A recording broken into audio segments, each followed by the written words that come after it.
നമ്മുടെ ഈ സെഷൻ വളരെ ഈ ആനുകാലികമായിട്ടുള്ള വളരെ ടോപ്പിക്കലായിട്ടുള്ള ഒരു സബ്ജക്റ്റാണ്. ഇന്നത്തെ സമൂഹം വളരെ കൂടുതൽ അറിഞ്ഞിരിക്കേണ്ട, rather ഇന്നത്തെ സമൂഹം കൂടുതൽ ക്യൂരിയസ് ആകേണ്ട ഒരു വിഷയമാണ് നമ്മൾ ഡിസ്കസ് ചെയ്യുന്നത്. പ്രിമാഫേഷ്യ പ്രാഥമികമായി ഇത് കുറച്ച് മനസ്സിലാക്കാൻ ബുദ്ധിമുട്ടുള്ളതാണെന്ന് തോന്നുമെങ്കിലും പരമാവധി അത് ലളിതവൽക്കരിച്ച് സംസാരിക്കാൻ ഇവിടുത്തെ സ്പീക്കേഴ്സിന് കഴിയും എന്നാണ്. അതിനുവേണ്ടിയാണ് ഞങ്ങൾ ശ്രമിക്കുന്നത്. ബോധജ്ഞാനത്തിൻ്റെ തലച്ചോറിടങ്ങൾ എന്ന് പറഞ്ഞ് നമ്മൾ actually what we mean is നമ്മൾ ഇതുവരെ ഒരു മിത്ത് പോലെ ധരിച്ചു വച്ചിരുന്ന, നമ്മൾ മനസ്സിലാക്കിയിരുന്ന നമ്മുടെ സൂപ്പർ നാച്ചുറൽ പവറാണെന്ന് ഇൻ്റർപ്രിറ്റ് ചെയ്ത ഒരുപാട് സംഭവങ്ങൾ നമ്മുടെ ഒരു നോർമൽ മൈൻഡ് അല്ലെ അബ്നോർമൽ മൈൻഡ്, നമ്മുടെ അബ്നോർമൽ ആയിട്ടുള്ള ചില മാനസിക സവിശേഷതകൾ, മൈൻഡ് ബോഡി എന്നുള്ളൊരു ഡ്യുവലിസം, അത് മനസ്സ് എന്ന് പറഞ്ഞ ഒരു ഫിനോമിനൻ ഉണ്ടെന്നും ആ ഫിനോമിനൽ പലതും നമ്മൾക്കറിയാത്ത ഒരുപാട് നമ്മളുടെ നിയന്ത്രണത്തിലല്ലാത്ത ഒരുപാട് മേഖലകളുണ്ടെന്നും ആ മേഖലകളിലുള്ള ഫോഴ്സസാണ് നമ്മുടെ സ്വഭാവത്തിനും നമ്മുടെ സംസ്കാരത്തിനും നമ്മുടെ വിശ്വാസങ്ങൾക്കും അടിസ്ഥാനമായിട്ടുള്ളത് എന്ന് പറയുന്ന ഒരു മിത്തിനെ പൊളിച്ച് എഴുതുകയാണ് ഈ ഡിസ്കഷനിലൂടെ നമ്മൾ ഉദ്ദേശിക്കുന്നത്. ഇവിടെ I don't think our panelists need introduction because he has already introduced them very well. ഞാൻ പരിചയപ്പെടുത്താം. ഈ സബ്ജക്റ്റിലേക്ക് റെലവൻ്റ് ആയിട്ട് അവരെ ഒന്നുകൂടെ പരിചയപ്പെടുത്താൻ ഞാൻ ആഗ്രഹിക്കുകയാണ്. ഡോക്ടർ രാജശേഖർ വളരെ സീനിയറായിട്ടുള്ള ന്യൂറോളജിസ്റ്റാണ്. വളരെ വേൾഡ് റെനൗണ്ട് ആയിട്ടുള്ള പല ലേഖനങ്ങളും അദ്ദേഹം ന്യൂറോളജിയെക്കുറിച്ച് പ്രസിദ്ധീകരിച്ചിട്ടുണ്ട്. അതുപോലെ തന്നെ ഇതിൽ വളരെ അടിസ്ഥാനപരമായ രീതിയിലുള്ളതും വളരെ ഡീപ്പായിട്ടുള്ള രീതിയിലുള്ള ഗവേഷണം അദ്ദേഹം നടത്തി അത് ജനങ്ങളിലേക്ക് എത്തിക്കാനും അദ്ദേഹത്തിൻ്റെ സാഹിത്യകൃതികളിലൂടെ ശ്രമിച്ചിട്ടുള്ള വളരെ അറിയപ്പെടുന്ന, ഈ മേഖലയിൽ പ്രാഗൽഭ്യം തെളിയിച്ചിട്ടുള്ള വളരെ സീനിയറായിട്ടുള്ള ഒരു ന്യൂറോളജിസ്റ്റാണ് ഡോക്ടർ രാജശേഖർ. അതുപോലെ തന്നെ ഡോക്ടർ വിശ്വനാഥ് ഈ വളരെ കൺവെൻഷനലായിട്ടുള്ള പല വിശ്വാസങ്ങളെയും തകിടം മറിച്ചുകൊണ്ട് ഇതിൻ്റെ വാസ്തവം, ഇതിൻ്റെ സയൻറ്റിഫിക് ആയിട്ടുള്ള അടിസ്ഥാനം എന്താണെന്ന് പുതിയ ഒരു സയൻറ്റിഫിക് ഇൻ്റർപ്രിട്ടേഷൻ, നമ്മൾ മിത്താണെന്ന് ധരിച്ചിരുന്ന പല കാര്യങ്ങൾക്കും ഒരു സയൻറ്റിഫിക് ഇൻ്റർപ്രിട്ടേഷൻ തുടർച്ചയായിട്ട് പല വേദികളിലും പറയുകയും എഴുതുകയും ചെയ്തിട്ടുള്ള, അതേസമയം തന്നെ ഓർത്തോപീഡിക് വളരെ പ്രഗത്ഭനായിട്ടുള്ള ഒരു ഡോക്ടറാണ് ഡോക്ടർ വിശ്വനാഥ്. ഡോക്ടർ എതിരൻ കതിരവൻ, അദ്ദേഹത്തിൻ്റെ വളരെ റെവല്യൂഷണറി ആയിട്ടുള്ള വ്യൂ പോയിൻറ്റ്സ്. അദ്ദേഹം ഒരു ജനിതക ശാസ്ത്രജ്ഞനാണ്. He's A genetic scientist and he has deeply studied how this genetic science has completely changed the impression about our jati vyavastha and the division of labor and the different kind of groups among the human being. Idu pollayanannum genetic science basically is proving that we all are completely mixed everywhere in every aspect എന്നുള്ളതിനെ കുറിച്ച് വളരെ ആധികാരികമായിട്ട് പഠിക്കുകയും അതിനെക്കുറിച്ച് എഴുതുകയും പറയുകയും ചെയ്തിട്ടുള്ള ഒരു ജനറ്റിക് സയൻറ്റിസ്റ്റ് കൂടിയാണ് doctor എതിരൻ Kathiravan.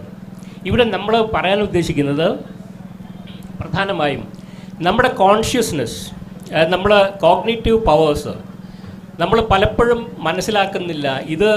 there is a very deep proven scientific background for each and every action, for each and every thoughts what we perceive. ഈ നമ്മുടെ ഓരോരുത്തരുടെയും ഇൻഡിവിജ്വലായിട്ടുള്ള സ്വഭാവ രൂപീകരണത്തിൻ്റെ ഭാഗമായിട്ടാണ് ഒരു സമൂഹത്തിൽ പല രീതിയിലുള്ള മാറ്റങ്ങളും ഉണ്ടാവുകയും പലതരത്തിലുള്ള വിശ്വാസങ്ങൾ വളരെ ഡീപ്പായിട്ട് എക്സിസ്റ്റ് ചെയ്യുന്നതിൻ്റെ യഥാർത്ഥ കാരണം നമ്മളുടെ തന്നെ ശരീരത്തിൽ നടക്കുന്ന പല എലമെൻസും പല സയൻറ്റിഫിക്കായിട്ട് പ്രൂവ് ചെയ്യാൻ സാധിക്കുന്ന പല എലമെൻറ്റുകളുടെയും പ്രവർത്തന ഫലമായാണ് നമ്മളങ്ങനെ ചിന്തിക്കുന്നതെന്നും നമ്മുടെ വിശ്വാസങ്ങൾ ഉണ്ടാകുന്നതെന്നും നമ്മുടെ മെമ്മറീസാണ് അതിനെ ഇൻഫ്ലുവൻസ് ചെയ്യുന്നതെന്ന് നമ്മൾ എസ്റ്റാബ്ലിഷ് ചെയ്യാനുള്ള ഒരു ശ്രമമാണ് ഈ സെഷനിലൂടെ we are attempting. So let me invite Dr. Rajshekhar. He has very authentic studies to prove that what are the factors which actually prompts our expression of thoughts, our expression of creativity, our imaginations. Dr. Rajshekhar, could you please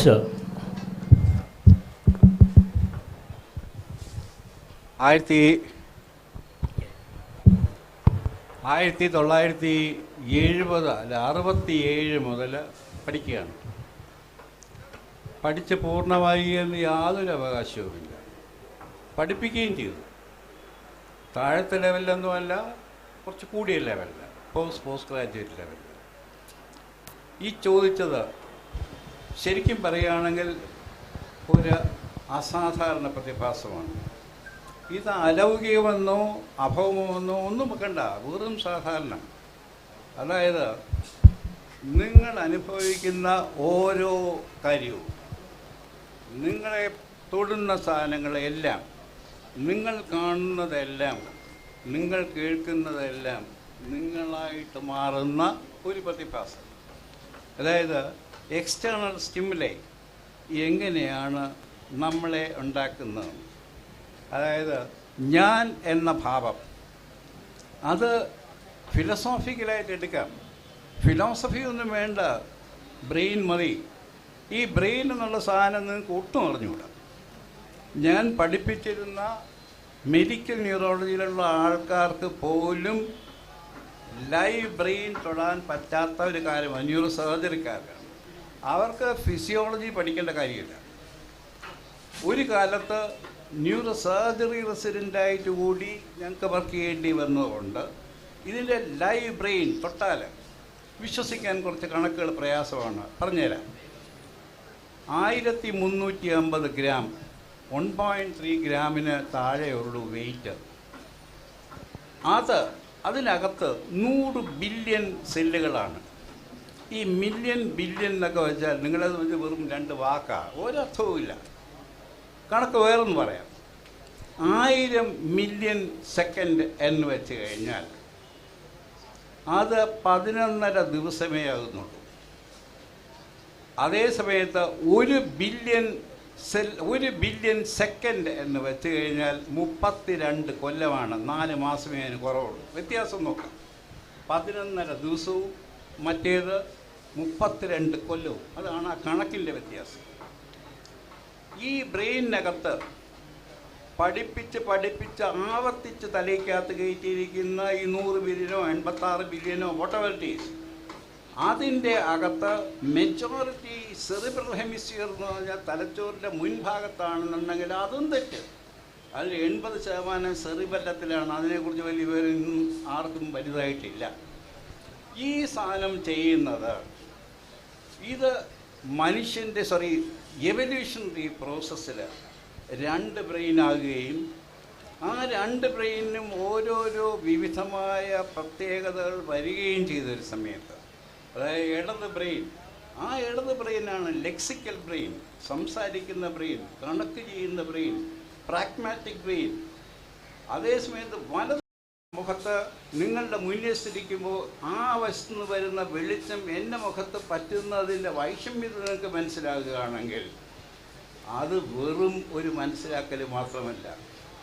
നിങ്ങളുടെ കാലിൽ കുത്തിയ വേദന അത് 1 milli second പാതിയിൽ ഉണ്ടാക്കി അത് എത്രയോ ഓർമ്മകളായിട്ട് വരും.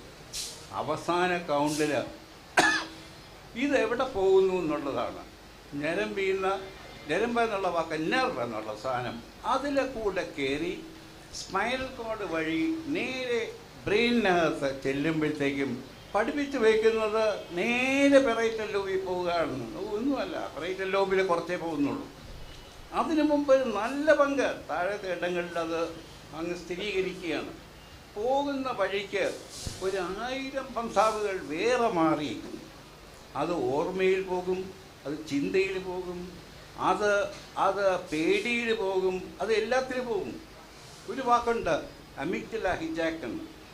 നിങ്ങളുടെ മുന്നിൽ ഇരിക്കുന്ന ഒരു പേന ഒരു സെക്കൻഡ് നേരത്തേക്ക്, കഥ പറയാണെന്ന് നോക്കണ്ട, സത്യമാണ്, ഒരു മിനിറ്റ് ഒരു സെക്കൻഡ് നേരത്തേക്ക് നിങ്ങൾക്ക് തോന്നുന്നു ഇതെന്താണ്, ഇതെൻ്റെ മുന്നിൽ പാമ്പായിട്ട് മാറുന്നു എന്ന് വെച്ച് കഴിഞ്ഞാൽ പാമ്പാണ്.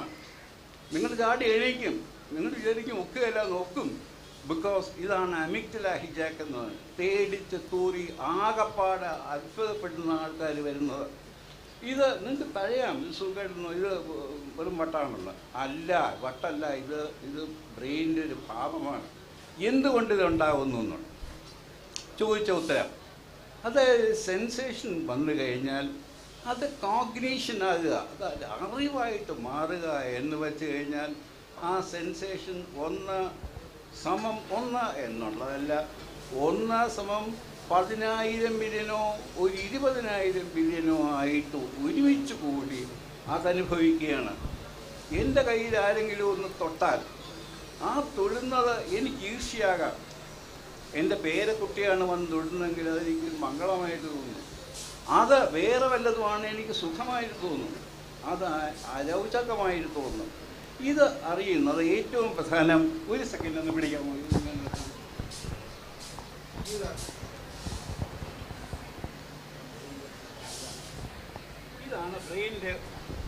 ഇതാണ് ബ്രെയിനിൻ്റെ ഒരു ഭാഗം. ഞാൻ വിളിച്ചൊരു പവർ പോയിന്റ് കാണുന്നത് പറ്റിയില്ല. ഈ പോയിന്റിൽ ഈ ഭാഗം ആണ് പെറൈറ്റൽ ലോബ്. ഇവിടെയാണ് ഏറ്റവും പ്രധാനം. ഈ പെറൈറ്റൽ ലോബ് മാത്രമല്ല, സകല ഓർമ്മകളെയും തപ്പിവയ്ക്കുന്ന ടെമ്പറൽ ലോബ്, ഈ ഭാഗം അത് ഈക്വലി ഇമ്പോർട്ടൻ്റ് ആണ്. അവസാന കൗണ്ടിൽ നമ്മൾ സെൽഫ് എന്ന് പറയുന്നത് നിങ്ങൾ വിചാരിക്കും അഭൗമമാണെന്ന്, ഒട്ടുമല്ല. നിങ്ങളുടെ ശരീരം തന്നെയാണ് നിങ്ങൾ.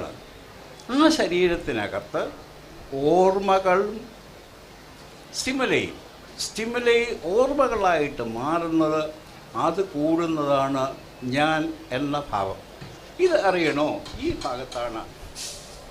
ഇത് വെറും എന്താ പറയുക, ഒരു തിയററ്റിക്കൽ അഫെയർ അല്ല. ഇവിടെ ട്യൂമർ വരികയാണെങ്കിൽ, ഞങ്ങൾ മുറിച്ച് കളയുകയാണെങ്കിൽ, അവന് മറ്റേ വശം കൊണ്ട് പാരാലിസിസ്, ബലക്കുറവ് വരുന്ന മാത്രമല്ല, അവനൊരു 100 മുട്ടം വരും. അതിനുദാഹരണം പറയാം. ഒരു വശം മുഴുവൻ തളർന്നുപോയ ഒരാൾ അയാളോട് ചോദിക്കുകയാണ്, അടാവേ നിനക്കെന്ത് പറ്റിയെന്ന് ചോദിച്ചാൽ, ചിലർ അതിലൊരു 10% അല്ലെങ്കിൽ 20% എനിക്കൊരു യുക്കും വന്നിട്ട് സാറേ, എനിക്ക് യാതൊരു കുഴപ്പമില്ല, നിനക്കെന്ത് പറ്റി, നിനക്ക് ആ വശം തളർന്നതല്ലേ എന്ന് ചോദിച്ചാൽ, എനിക്ക് ഒരു കുഴപ്പമില്ല, നടക്കാമോ? നടക്കാം. എന്താ പറയുക? ഇതിന് പേരുകളുണ്ട്. അനസോഗ്നോസിയ എന്ന് വെച്ചാൽ non awareness of the disease, anosognosia. ഇത് ചിലപ്പോൾ ഇവരുടെ വിരലുകൾ മനസ്സിലാകാതെ പോകും. ഓട്ടോറ്റോപ്പോഗ്നോസിയ. പേരുകൾ ഒരുപാട് കൂടുതലുണ്ട്. ചിലപ്പോൾ നമ്മുടെ കൈക്ക് ഇതില്ലാതെ ആ കൈ തന്നെ നമ്മളെ ശത്രുവായിട്ട് ഞെക്കിക്കൊല്ലാൻ പറ്റുന്ന ഏലിയൻ ഹാൻഡ് സിൻഡ്രോം വരും. ഇത് വരുന്നത് എന്താണെന്ന് വെച്ചാൽ, ഈ കണക്ഷൻ അങ്ങ് വിട്ടാൽ മതി. അതായത് ഇത് ഒരു ചെറിയ നിയതമായ ഭാഗത്ത് നിൽക്കുന്നില്ല. ഏറ്റവും പ്രധാനം പെറൈറ്റൽ ലോബ്, അതിനോടൊപ്പം തന്നെ ടെമ്പറൽ ലോബ്, അതിനോടൊപ്പം തന്നെ എല്ലാത്തിനെയും ഇൻഹിബിറ്റ് ചെയ്യുന്ന ഫ്രോണ്ടൽ ലോബ്. ഈ 3 കൂടെ ചേർന്നാലേ പോസ്റ്റ് ഓക്സിപിറ്റൽ ലോബ് വിഷൻ, കാഴ്ചയുടെ ഒരു എന്താ പറയുക, അത് തന്നെ ഒരു വലിയ മേഖലയാണ്. ഞാൻ വിടുന്നു. Thank you. ഡോക്ടർ പറഞ്ഞത് വളരെ വളരെ ബേസിക് ആയിട്ടുള്ള, നമ്മൾ ആരാണ്, നമ്മൾ ഓരോരുത്തരും നമ്മളെ എന്താണ് നമ്മളാക്കുന്നത്, നമ്മുടെ ചിന്തകൾ, നമ്മുടെ ഭാവങ്ങൾ, നമ്മൾ കാണുന്നത് എന്താണ്, നമ്മൾ വിശ്വസിക്കുന്നത് എന്താണ്, നമ്മുടെ ഓർമ്മയിൽ നിന്ന് ചികഞ്ഞെടുക്കുന്ന വസ്തുതകളാണ് ഇതൊക്കെ തീരുമാനിക്കുന്നത്. ഈ വളരെ സയൻറ്റിഫിക്കായിട്ട് പ്രൂവ് ചെയ്യാൻ സാധിക്കുന്ന, വളരെ ശാസ്ത്രീയമായ രീതിയിൽ മനുഷ്യൻ്റെ ശരീരത്തിൽ നടക്കുന്ന പല പ്രവർത്തനങ്ങളുടെ ഫലമായാണ് നമ്മളുടെ ചിന്തകളും നമ്മളുടെ അതിനോടുള്ള പ്രതികരണവും രൂപീകരിക്കപ്പെടുന്നത് എന്നാണ് ഡോക്ടർ വളരെ വളരെ ലളിതമായിട്ട് നമ്മളോട് പറഞ്ഞത്. അപ്പം നമ്മൾ ഓരോരുത്തരും ഹൂ ആം ഐ എന്നുള്ളതിൻ്റെ ഒരു വളരെ ഗഹനമായ, അതേസമയം വളരെ ലളിതവൽക്കരിച്ച ഒരു ഉത്തരമാണ് ഡോക്ടർ തന്നത്. Thank you doctor. Doctor Vishwanath, you have spoken lot of in lot of platforms that ശാസ്ത്രത്തിൻ്റെ പല അറിവുകളും അത് ശാസ്ത്രവുമായി ബന്ധപ്പെടാതെ വിവിധ രീതിയിലുള്ള സൂപ്പർ നാച്ചുറൽ പവേഴ്സും നമ്മളുടെ ഇന്ദ്രിയങ്ങൾക്ക് വഴങ്ങാത്തതുമായ നമ്മൾക്ക് മനസ്സിലാകാത്തതുമായിട്ടുള്ള ഒരുപാട് എലമെൻറ്റുകളുടെ കോൺട്രിബ്യൂഷനാണ് നമ്മളിൽ നിന്ന് നമ്മൾ റിഫ്ലക്റ്റ് ചെയ്യുന്നത് എന്നും അതിന് ശാസ്ത്രീയ വശങ്ങളില്ല എന്നും ഉള്ള തർക്കങ്ങളെ അല്ലെങ്കിൽ ആ വ്യൂസിനെ ഒരുപാട് പൊളിച്ചെഴുതാൻ ശ്രമിക്കുകയാണ് താങ്കൾ ചെയ്യുന്നത്. ഇവിടെ എത്രമാത്രം ശാസ്ത്രീയമായി ഈ മിഥ്യാബോധങ്ങൾ ആളുകൾക്ക് തെറ്റാണെന്ന് തെളിയിക്കാൻ താങ്കൾക്ക് സാധിച്ചിട്ടുണ്ട്? താങ്കൾ അതിനെക്കുറിച്ച് ഒന്ന് ബ്രീഫ് ചെയ്യാമോ? Thank you. ഒരു ശാസ്ത്രപ്രചാരകൻ എന്ന നിലയിലാണ്, ഒരു ചികിത്സകൻ എന്ന നിലയിലല്ല ഞാൻ പ്രധാനമായും ഇന്നിവിടെ ഈ വേദിയിലിരിക്കുന്നത്. ഒരു ശാസ്ത്രപ്രചാരകൻ്റെ ഒരു പോയിന്റ് ഓഫ് വ്യൂവിൽ നോക്കുകയാണെങ്കിൽ എന്താണ് നിങ്ങളൊക്കെയും പൊതുസമൂഹം ബോധത്തെക്കുറിച്ച് മനസ്സിലാക്കേണ്ട ഏറ്റവും അടിസ്ഥാനപരമായ കാര്യമെന്ന് എന്നോട് ചോദിച്ചാൽ ഞാൻ പറയാം, അത് ബോധം ഒരു പ്രക്രിയയാണ്. Consciousness is A process. Consciousness is A brain process. ഈ ഒരു വസ്തുതയാണ് ഏറ്റവും അടിസ്ഥാനപരമായി ഏറ്റവും പ്രധാനമായി എല്ലാവരും മനസ്സിലാക്കേണ്ടത് എന്ന് ഞാൻ വിചാരിക്കുന്നു. എന്താണ് ഒരു പ്രോസസ്സ് എന്ന് പറയുന്നത്? അത് ദ്രവ്യത്തെ ആസ്പദമാക്കിയുള്ളൊരു കാര്യമാണ്. അതായത് മസ്തിഷ്കം എന്ന ദ്രവ്യരൂപത്തെ, മസ്തിഷ്കം മാറ്ററിൻ്റെ ഒരു രൂപമാണ് മസ്തിഷ്കം.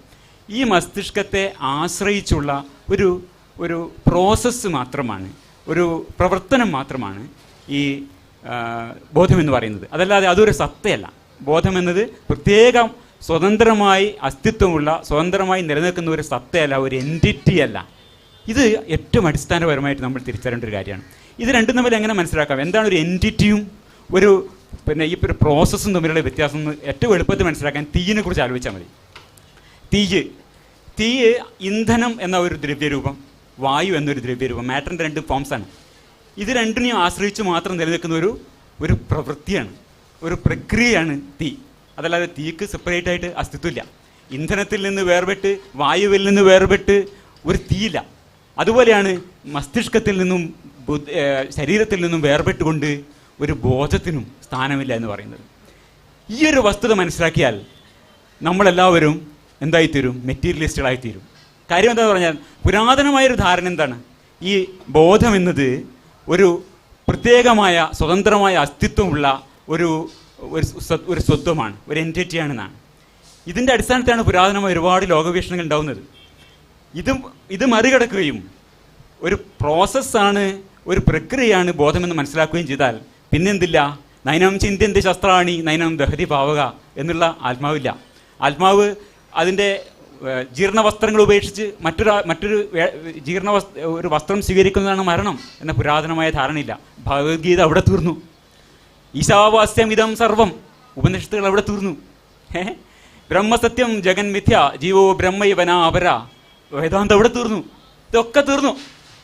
നമുക്കൊക്കെ മെറ്റീരിയലിസ്റ്റുകളാവാതെ യാതൊരു വഴിയില്ല. എന്ത് മനസ്സിലാക്കിയാൽ?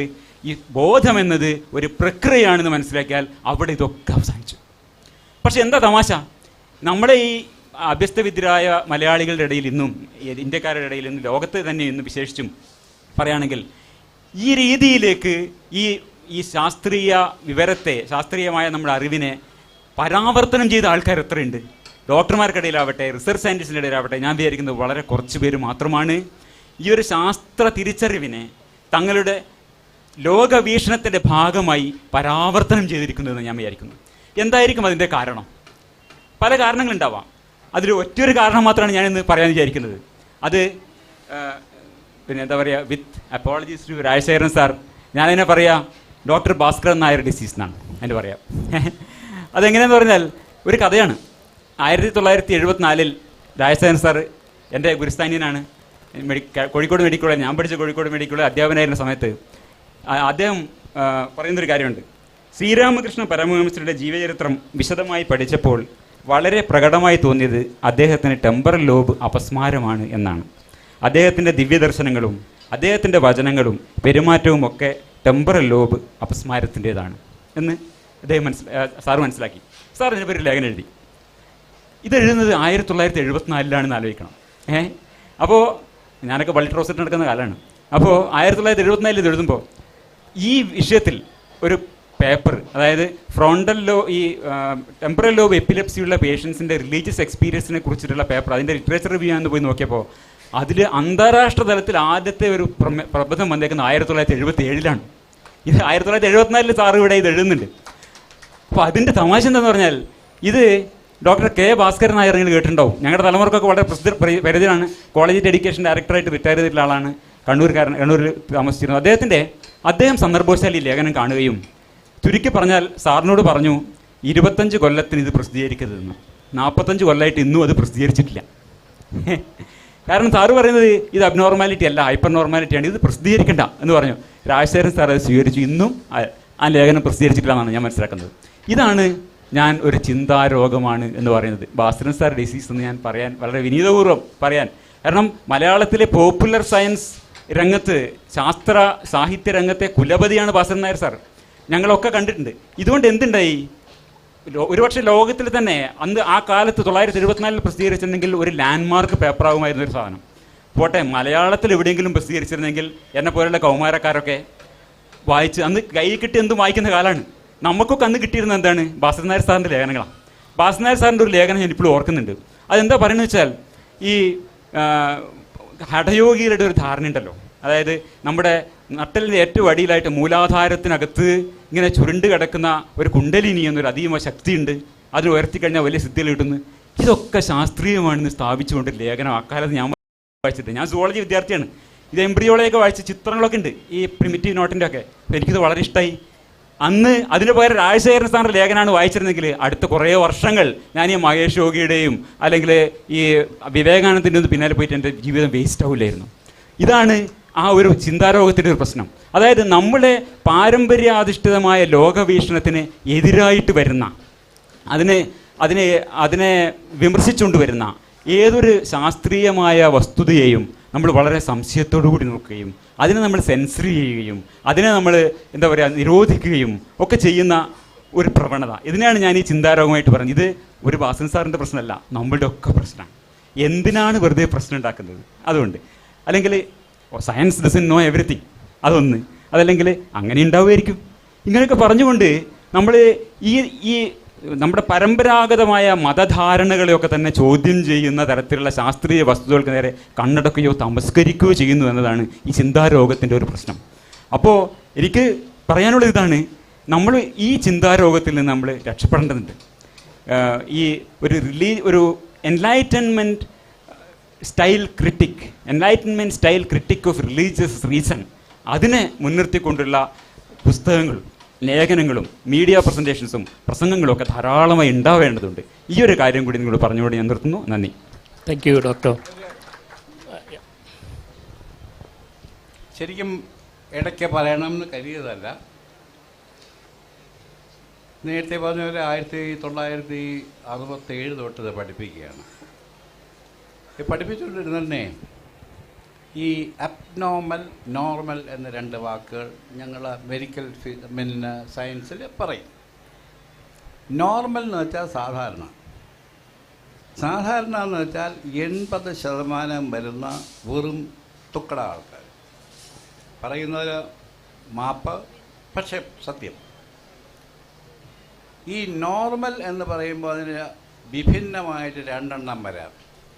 അബ്നോർമൽ, ഈ അബ്നോർമൽ ഹൈപ്പോ നോർമലാണ് മെഡിക്കൽ സയൻസ് പഠിക്കുന്നത്. ഹൈപ്പർ നോർമൽ പറ്റുമോ? പറ്റും. ഉദാഹരണം ഞാൻ പറഞ്ഞില്ലേ, തുടക്കത്തിൽ ഇദ്ദേഹം പറഞ്ഞത് ശരിയാണ്, ഭാസ്കരൻ നായർ സാറ് പറഞ്ഞിട്ട് തന്നെയാണ് മാറ്റിയത്. ഇപ്പോഴും കുറച്ചുകൂടി പറയാം. ഞാൻ ഒരുപാട് കാണുന്ന ഓട്ടിസ്റ്റിക് പിള്ളേരുണ്ട്. അവരെ സംബന്ധിച്ച് അവരുടെ IQ താരതമ്യേന കുറവാണ്. പക്ഷേ അതിൽ 10% ഓട്ടിസ്റ്റിക് സവാങ്സ് ആണ്. സവാങ് എന്നുള്ളതിൻ്റെ സ്പെല്ലിങ് SAVANT എന്നാണെങ്കിൽ ഉച്ചാരണം സവാങ് എന്നാണ്. അവർ വരയ്ക്കുന്ന പടങ്ങൾ, അവരൊരു പുഴുവിനെ നോക്കുമ്പോൾ ആ ഇഴയുന്നതിൻ്റെ ഭംഗി, അവരത് പറയുന്ന രീതി വിശ്വസിക്കാനാവില്ല. അവർ വരയ്ക്കുന്ന ചിത്രങ്ങൾ ഒരു സാധാരണ ആൾക്കാർക്ക് വരയ്ക്കാനൊക്കുകയില്ല. എന്തുകൊണ്ട് വരയ്ക്കാനൊക്കുകയില്ല? ഒരു വാക്കുകൂടി പറഞ്ഞിട്ടങ്ങ് നിർത്താം. ക്വാളിയ എന്നൊരു സാധനമുണ്ട്, QULIA. ക്വാളിയ എന്ന് വെച്ച് കഴിഞ്ഞാൽ മൂർത്തമായതോ അമൂർത്തമായതിനോ ഒന്നിന് നമ്മുടെ വ്യക്തിപരമായ രീതി. ഉദാഹരണം ഞാൻ പറഞ്ഞുതരാം. മലയാളത്തിലെ പേർത്തും ഞാൻ പറയുന്ന ഒരു ചെറിയ വാക്ക്, വൈക്കം മുഹമ്മദ് ബഷീറിൻ്റെ ഒരു ചെറിയ വാചകം. ഈ വെളിച്ചത്തിന് എന്ത് വെളിച്ചം? വെളിച്ചത്തിന് വെളിച്ചമേ ഉള്ളൂ. പക്ഷേ ആ വെളിച്ചത്തിന് എന്ത് വെളിച്ചം എന്ന് പറയുന്നത് അത് ക്വാളിയയാണ്. ചുമപ്പിൻ്റെ ചുമപ്പ്, പച്ചയുടെ പച്ച, കറുപ്പിൻ്റെ അഴക്, ഈ മധ്യാഹ്ന സൂര്യൻ്റെ അപാരമായ തിളച്ചൊരുകുന്ന സാധനം, അത് നിങ്ങൾ കാണുന്ന പോലെ തന്നെ മറ്റൊരാൾ കാണണമെന്ന് ചടിക്കാൻ ഒക്കുകയില്ല.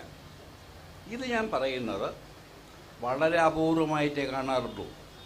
എൻ്റെ കൂട്ടത്തിൽ എൻ്റെ പേഷ്യൻ്റായിട്ട് വന്നിട്ടുള്ള പലരും അവരെഴുതുന്ന അതിസുന്ദരമായ വാക്കുകളും അതിസുന്ദരമായ കവിതകളും വായിച്ച് ഒരിക്കലും പ്രസിദ്ധീകരിച്ചിട്ടില്ലാത്ത അത് കണ്ട് ഞെട്ടിയിരുന്നു പോയിട്ടുണ്ട്.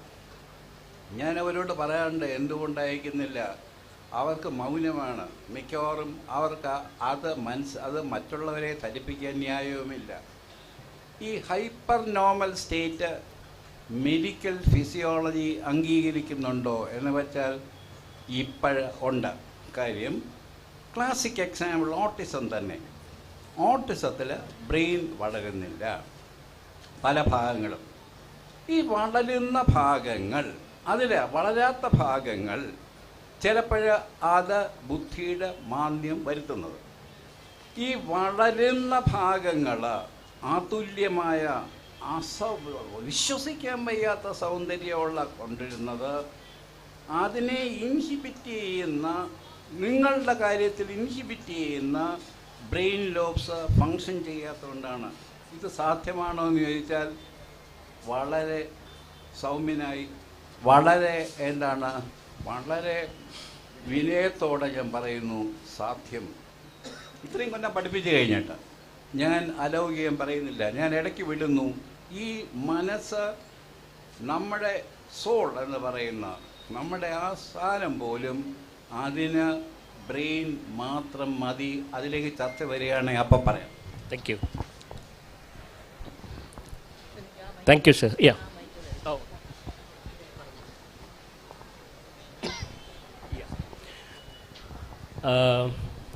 ഡോക്ടർ കത്തിരവൻ, നമ്മൾ അദ്ദേഹത്തെ, ഞാൻ ഏറ്റവും കൂടുതൽ വളരെ ഒരു ഫ്രഷ് തോട്ട് എന്നുള്ള നിലയ്ക്ക് അദ്ദേഹത്തെ ഞാൻ ഓർക്കുന്നത്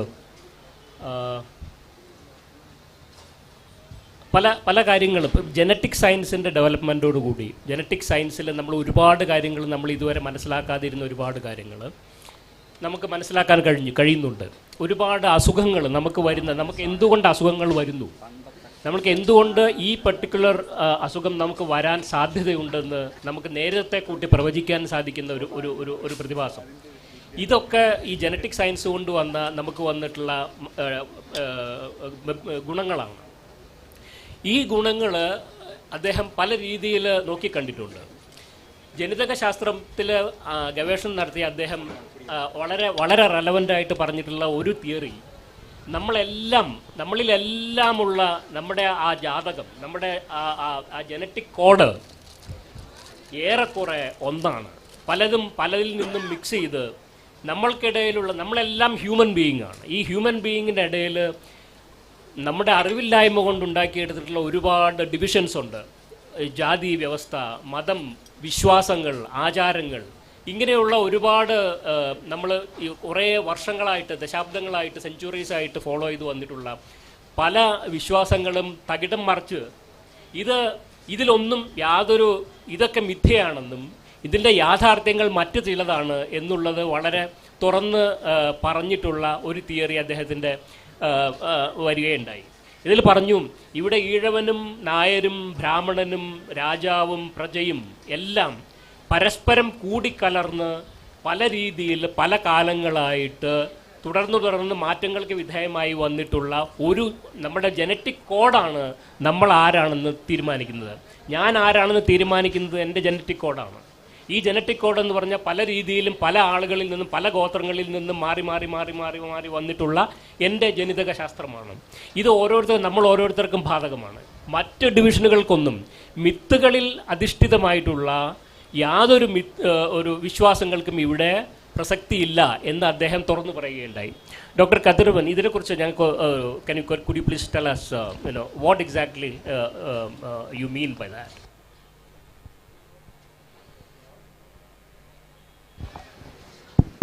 ഹലോ, ഇവിടെ ബോധജ്ഞാനത്തിൻ്റെ തലച്ചോറിടങ്ങൾ എന്നുള്ളതാണ് ശ്രീ ഉണ്ണികൃഷ്ണൻ ചോദിച്ച ചോദ്യത്തിന് ഉത്തരം അവസാനം പറയാം.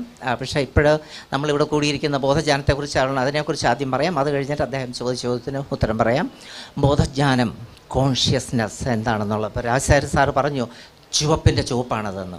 സത്യമാണ്, ചുവപ്പിൻ്റെ ചുവപ്പാണ്, നീലയുടെ നീലയാണ്, വാത്സല്യത്തിൻ്റെ അലിവാണ്, വേദനയുടെ വേദനയാണ്. ഇതാണ് കോൺഷ്യസ്നെസ്. തോന്നൽ എന്നുള്ളത് അത് പ്രേമത്തിൻ്റെ അനുഭൂതിയാണ്, വിദ്വേഷത്തിൻ്റെ കനലാണ്. ഇതെവിടെ ഉരുത്തിരിയുന്നു എന്നുള്ളതാണ് നമ്മളുടെ ഇന്നത്തെ ഇവൻ ന്യൂറോ സയൻറ്റിസ്റ്റുകളും ചോദിച്ചുകൊണ്ടിരിക്കുകയാണ്, എവിടെയാണ് ബോധജ്ഞാനം? തലച്ചോറിൽ എവിടെയാണെന്നുള്ളത് നമുക്കറിയാം, വേറെ ഒരു ഭാഗത്തുമല്ല. തലച്ചോറിൽ അദ്ദേഹം രാജശേഖർ സാർ പറഞ്ഞതുപോലെ മില്യൺ ബില്യൺ കണക്കിന് ന്യൂറോണുകളാണ് വിദ്യുത് ശക്തി പായിച്ചുകൊണ്ടിരിക്കുന്നത്. ഇതെല്ലാം വിദ്യുത് ശക്തിയുടെ പായലാണ്. വിദ്യുത് ശക്തി അങ്ങോട്ടും ഇങ്ങോട്ടും പായാണ്, അങ്ങോട്ടും ഇങ്ങോട്ടും 4 വോൾട്ട് വരെ ഇലക്ട്രിസിറ്റി ഉണ്ടാക്കുകയാണ് നമ്മുടെ തലച്ചോറ്. ഒരു ബൾബ് വെച്ചാൽ കത്തും. ബോധജ്ഞാനം നിർമ്മിച്ചെടുക്കുന്നത് തലച്ചോറിൻ്റെ എവിടെയാണ് എന്നുള്ളത് അത്ര എളുപ്പമുള്ള ചോദ്യമല്ല. കാരണം കാഴ്ചയെക്കുറിച്ച് നമുക്കറിയാം, കേൾവിയെക്കുറിച്ച് അറിയാം, സ്പർശത്തെക്കുറിച്ച് അറിയാം, മർദ്ദത്തെക്കുറിച്ച് അറിയാം. ഇവയെല്ലാം നമ്മൾ കള്ളി തിരിച്ച് പഠിച്ചിട്ടുണ്ട്. തലച്ചോറിൽ എവിടെയാണിത് പ്രാവർത്തികമാകുന്നതെന്ന് നമുക്കറിയാം. പക്ഷേ ഇതെല്ലാം കൂടി ഒന്നിച്ചുകൂടി അനുഭൂതിയായി മാറുന്നത്, അത് ക്രിസ്റ്റലൈസ്, അതൊരു പരൽ രൂപത്തിൽ വരുന്ന എവിടെയാണെന്നുള്ളതിന് നമ്മൾക്ക് അത്ര പിടിയില്ല. അതാണ് ആധുനിക ന്യൂറോ സയൻറ്റിസ്റ്റുകൾ ഇന്ന് അന്വേഷിച്ചു കൊണ്ടിരിക്കുന്നത്. ബോധജ്ഞാനം, കോൺഷ്യസിൻ്റെ ഇരിപ്പിടങ്ങൾ എവിടെയാണ് എന്നുള്ളത്. അത് നേരത്തെ പറഞ്ഞതുപോലെ അനുഭൂതിയുടെ ആകത്തുകയാണ്. ഒരു കുഞ്ഞ് കരയുന്നത് കേൾക്കുമ്പോൾ അമ്മയ്ക്ക് വാത്സല്യം ചുരക്കുന്നു. അതെവിടെയാണ് ആ വാത്സല്യം നിർമ്മിച്ചെടുക്കുന്നത്? അതാണ് ഇന്ന് ചോദിച്ചുകൊണ്ടിരിക്കുന്നത്. അതിന് ചില പ്രാഥമികമായ ചില കാര്യങ്ങൾ നമ്മൾ അറിയുന്നുണ്ട്. കാരണം കാഴ്ച, നമ്മൾ ഒരു അപകടത്തിൻ്റെ ചിത്രം നമ്മൾ കാണുകയാണെന്ന് വിചാരിക്കട്ടെ, നമ്മൾക്ക് വളരെ പെട്ടെന്ന് ചില ഓർമ്മകൾ വന്നേക്കാം, ചിലപ്പോൾ പേടി വന്നേക്കാം, സങ്കടം വന്നേക്കാം. നമ്മൾക്ക് നമ്മുടെ ഓർമ്മയിൽ നിന്ന് ചില കാര്യങ്ങൾ ചികഞ്ഞെടുത്ത് നമ്മൾ അതുമായിട്ട് ബന്ധപ്പെടുത്തിയേക്കാം. പക്ഷേ അത് കാഴ്ചയിൽ നിന്ന് ഉളവാകുന്നതാണ്. പക്ഷേ എന്നാൽ ഒരു മുയലിനെ ആ പടം കാണിക്കുകയാണെങ്കിൽ അതിന് യാതൊന്നും അതിന് കാഴ്ചയുണ്ട്, അത് ആ കാഴ്ച കാണുന്നുണ്ട്. പക്ഷേ യാതൊന്നും ആ മുയലിന് തോന്നിയെന്നിരിക്കുകയില്ല. കാരണം കോൺഷ്യസ്നെസ് അല്ലെങ്കിൽ ബോധജ്ഞാനം വളരെ കുറവാണ്. ചില രീതിയിലുള്ള ബോധജ്ഞാനം മുയലുകൾക്കുണ്ട്, പക്ഷേ താരതമ്യേന വളരെ കുറവാണ്. അവിടെയാണ് വ്യത്യാസം. ബോധജ്ഞാനം വികസിച്ച ഒരു തലച്ചോറാണ് നമ്മൾക്കുള്ളത്. അതിൻ്റെ ഓരോരോ ഭാഗങ്ങൾ ഇന്ന് വിശ്ലേഷിക്കപ്പെട്ട് കൊണ്ടിരിക്കുകയാണ്. എവിടെയാണ് ബോധജ്ഞാനം നിർമ്മിച്ചെടുക്കുന്നത് എന്നത്. പക്ഷേ ഈ കാഴ്ച ഇപ്പോൾ അപകടത്തിൻ്റെ കാഴ്ചയാണെങ്കിൽ, അല്ലെങ്കിൽ അപകടത്തിൻ്റെ കാഴ്ച നിങ്ങളൊരു സിനിമയിൽ കാണുക എന്ന് വിചാരിക്കുക, ശബ്ദത്തോടുകൂടി ആ കാഴ്ച കാണുന്നുണ്ട്, ആ ശബ്ദം കേൾക്കുന്നുണ്ട്. കാഴ്ച, കേൾവി, ഈ 2 സംവേദനങ്ങളാണ് നമ്മുടെ തലച്ചോറിലെത്തുന്നത്. ഈ സംവേദനങ്ങൾ എല്ലാം കൂടി ഒരുമിച്ചാക്കുന്ന ഒരു പ്രക്രിയയാണ് ബോധജ്ഞാനം, കോൺഷ്യസ്നെസ് എന്ന് പറയുന്നത്. അത് അമൂർത്തമായ ഒന്നാണ്. ഇപ്പോഴും ന്യൂറോ സയൻറ്റിസ്റ്റുകൾ തന്നെ ഭാവനയെ ആശ്രയിക്കുകയാണ്. അവർ പറയുന്നത് ഒരു അനന്തമായ സ്പേസുള്ള ഒരിടത്ത് അതിൻ്റെ നടുക്ക് ഉരുത്തിരിയുന്ന ഒരു പരലാണ് കോൺഷ്യസ്നെസ്. അതിന് 3 ഡിമെൻഷൻസ്, നമുക്ക് സാധാരണ 1, 2, 3, 3 ഡിമെൻഷൻ നമുക്കറിയാം. 3 ഡിമെൻഷൻസ് അല്ല, 1000 ഡിമെൻഷൻസിനുള്ളിൽ ഉരുത്തിരിയുന്ന ഒരു ക്രിസ്റ്റലാണെന്നാണ് ന്യൂറോ സയൻറ്റിസ്റ്റുകൾ പറയുന്നത്. എന്ന് വെച്ചാൽ ഭാവനയെ ആശ്രയിക്കുകയാണ് അവർ. എന്നാൽ അത്ര ഭാവനയെ ആശ്രയിക്കേണ്ട കാര്യമില്ല. നമുക്ക് ചില കാര്യങ്ങൾ കണ്ടുകിട്ടിയിട്ടുണ്ട്. ബോധജ്ഞാനത്തെക്കുറിച്ച് പറയുകയാണെങ്കിൽ തന്നെ ഞാൻ നേരത്തെ അനുഭൂതിയെക്കുറിച്ച് പറഞ്ഞു, വാത്സല്യത്തെക്കുറിച്ച് പറഞ്ഞു. പ്രേമത്തിൻ്റെ അനുഭൂതി, വാത്സല്യത്തിൻ്റെ അനുഭൂതി, വേദനയുടെ വേദന, ഇത് നിർമ്മിച്ചെടുക്കുന്നതിൽ ചില പ്രശ്നങ്ങളുമുണ്ട്. കാഴ്ചയുടെ കേൾവിയുടെയോ സംവേദനങ്ങൾ നേരെ തലച്ചോറിലെത്തുകയല്ല. നമുക്ക് നേരെ തലച്ചോറിലെത്തിയത് എല്ലാം ഒന്നിച്ചു കൂട്ടി വേറൊരു സ്വരൂപം നിർമ്മിച്ചെടുക്കുമ്പോഴാണ് അതിന് ബോധജ്ഞാനം എന്ന് നമ്മൾ പറയുന്നത്. എന്ന് വെച്ചാൽ നമ്മൾ ആകാശത്തെ നോക്കി അപാരസുന്ദര നീലാകാശം എന്ന് പറയുന്നു. അപാരസുന്ദര നീലാകാശം. പക്ഷെ പെട്ടെന്നാണ് ഒരു വീട്ടിലെ വയലിൻ പഠിക്കുന്ന പയ്യൻ വയലിൻ്റെ തന്ത്രികൾ തെറ്റായി മീട്ടുമ്പോൾ വരുന്ന അവസരം കേൾക്കുമ്പോൾ അപാരസുന്ദര നീലാകാശം അവിടെ മറയുകയാണ്. നമ്മുടെ ബോധജ്ഞാനം മാറുകയാണ്. എന്ന് വെച്ചാൽ നമ്മുടെ കാഴ്ചകളോ കേൾവിയോ, കാഴ്ച മാത്രമല്ല, നമ്മുടെ മനസ്സ് അത് അപഗ്രഥിച്ചെടുക്കുന്നു, മാറുകയാണ്. ഹന്തചന്ദ്രമുഖിക്കുന്നു ചെന്തിയായത് ചന്ദനം എന്നാണ് നമ്മുടെ ഉപമ നമ്മൾ ക്ലോസിൽ പഠിച്ചിരിക്കുന്നത്. ചന്ദനം ചെന്തിയായിട്ട് അനുഭവപ്പെടാം. ചന്ദനത്തിൻ്റെ കുളിർമയാണ് അവളുടെ സ്പർശ ന്യൂറോൺസ് അവൾ തലച്ചോറിലെത്തുന്നെങ്കിലും അവളുടെ ബോധജ്ഞാനം പറയുന്നത് ഇത് ചെന്തിയാണെന്നാണ്. തിങ്കളും ഉദിച്ചുയർന്നു, ചെങ്കനൽ ചൊരിഞ്ഞിടുന്നു എന്ന് സ്വാതിരുന്നാൾ. തിങ്കൾ ഉദിച്ചിരുന്ന പൂനിലാവ് ചെങ്കനലാണെന്ന് തോന്നുകയാണ്. പൂനിലാവിൻ്റെ എല്ലാ പ്രാഥമിക സംവേദനങ്ങളും തലച്ചോറിലെത്തുന്നുണ്ടെങ്കിലും ചെങ്കനൽ ചൊരിയുന്നതാണ്. അതാണ് ബോധജ്ഞാനം, അല്ലെങ്കിൽ കോൺഷ്യസ്നെസ്. എന്ന് വെച്ചാൽ ഈ കാഴ്ചകളും കേൾവികളും മറ്റ് സംവേദനങ്ങളും തലച്ചോറിൽ ഉരുത്തിരിഞ്ഞ് വേറൊന്നാക്കി മാറ്റുക, ഒരു അനുഭൂതിയായി മാറ്റുക എന്നുള്ളതാണ്. പക്ഷേ അതിൻ്റെ ഇടങ്ങൾ എവിടെയാണെന്നുള്ളത് വളരെ പ്രയാസമാണ് കണ്ടുപിടിക്കാൻ. കാരണം കാഴ്ചയുടെ ഇടങ്ങൾ നമുക്കറിയാം, അത് കണ്ണിലല്ല, കാഴ്ചയുടെ ഇടം തലയ്ക്ക് പുറകിലാണ്. അവിടെയാണ് ഒരു ഫോട്ടോഷോപ്പ് പോലെ ഇമേജസ് ഉണ്ടാക്കിയെടുക്കുന്നത്. അതുപോലെ കേൾവിയിടങ്ങൾ നമുക്കറിയാം, സ്പർശത്തിൻ്റെ ഇടങ്ങൾ അറിയാം. പക്ഷേ ഇതെല്ലാം കൂടി ഒന്നിച്ചുകൂടി ബോധജ്ഞാനമായി മാറുന്നത് എവിടെ എന്നതിന് നല്ലൊരു ഉത്തരം ഇന്ന് വരെ കിട്ടിയിട്ടില്ല. പക്ഷേ ചില അനുമാനങ്ങളല്ല, ചിലതിന് പ്രൂഫുകളും കിട്ടിയിട്ടുണ്ട്. ബോധജ്ഞാനങ്ങളുടെ എവിടെയാണ് ബോധജ്ഞാനം കുടികൊള്ളുന്നത് എന്നത്.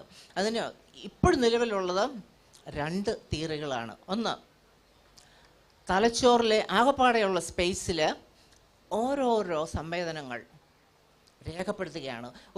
ഒരു ബോർഡിൽ നമ്മൾ എഴുതുന്ന പോലെ കുറിച്ചിടുകയാണ്. കാഴ്ച, കേൾവി, മർദ്ദം, മണം ബോർഡിൽ എഴുതി വയ്ക്കുകയാണ്.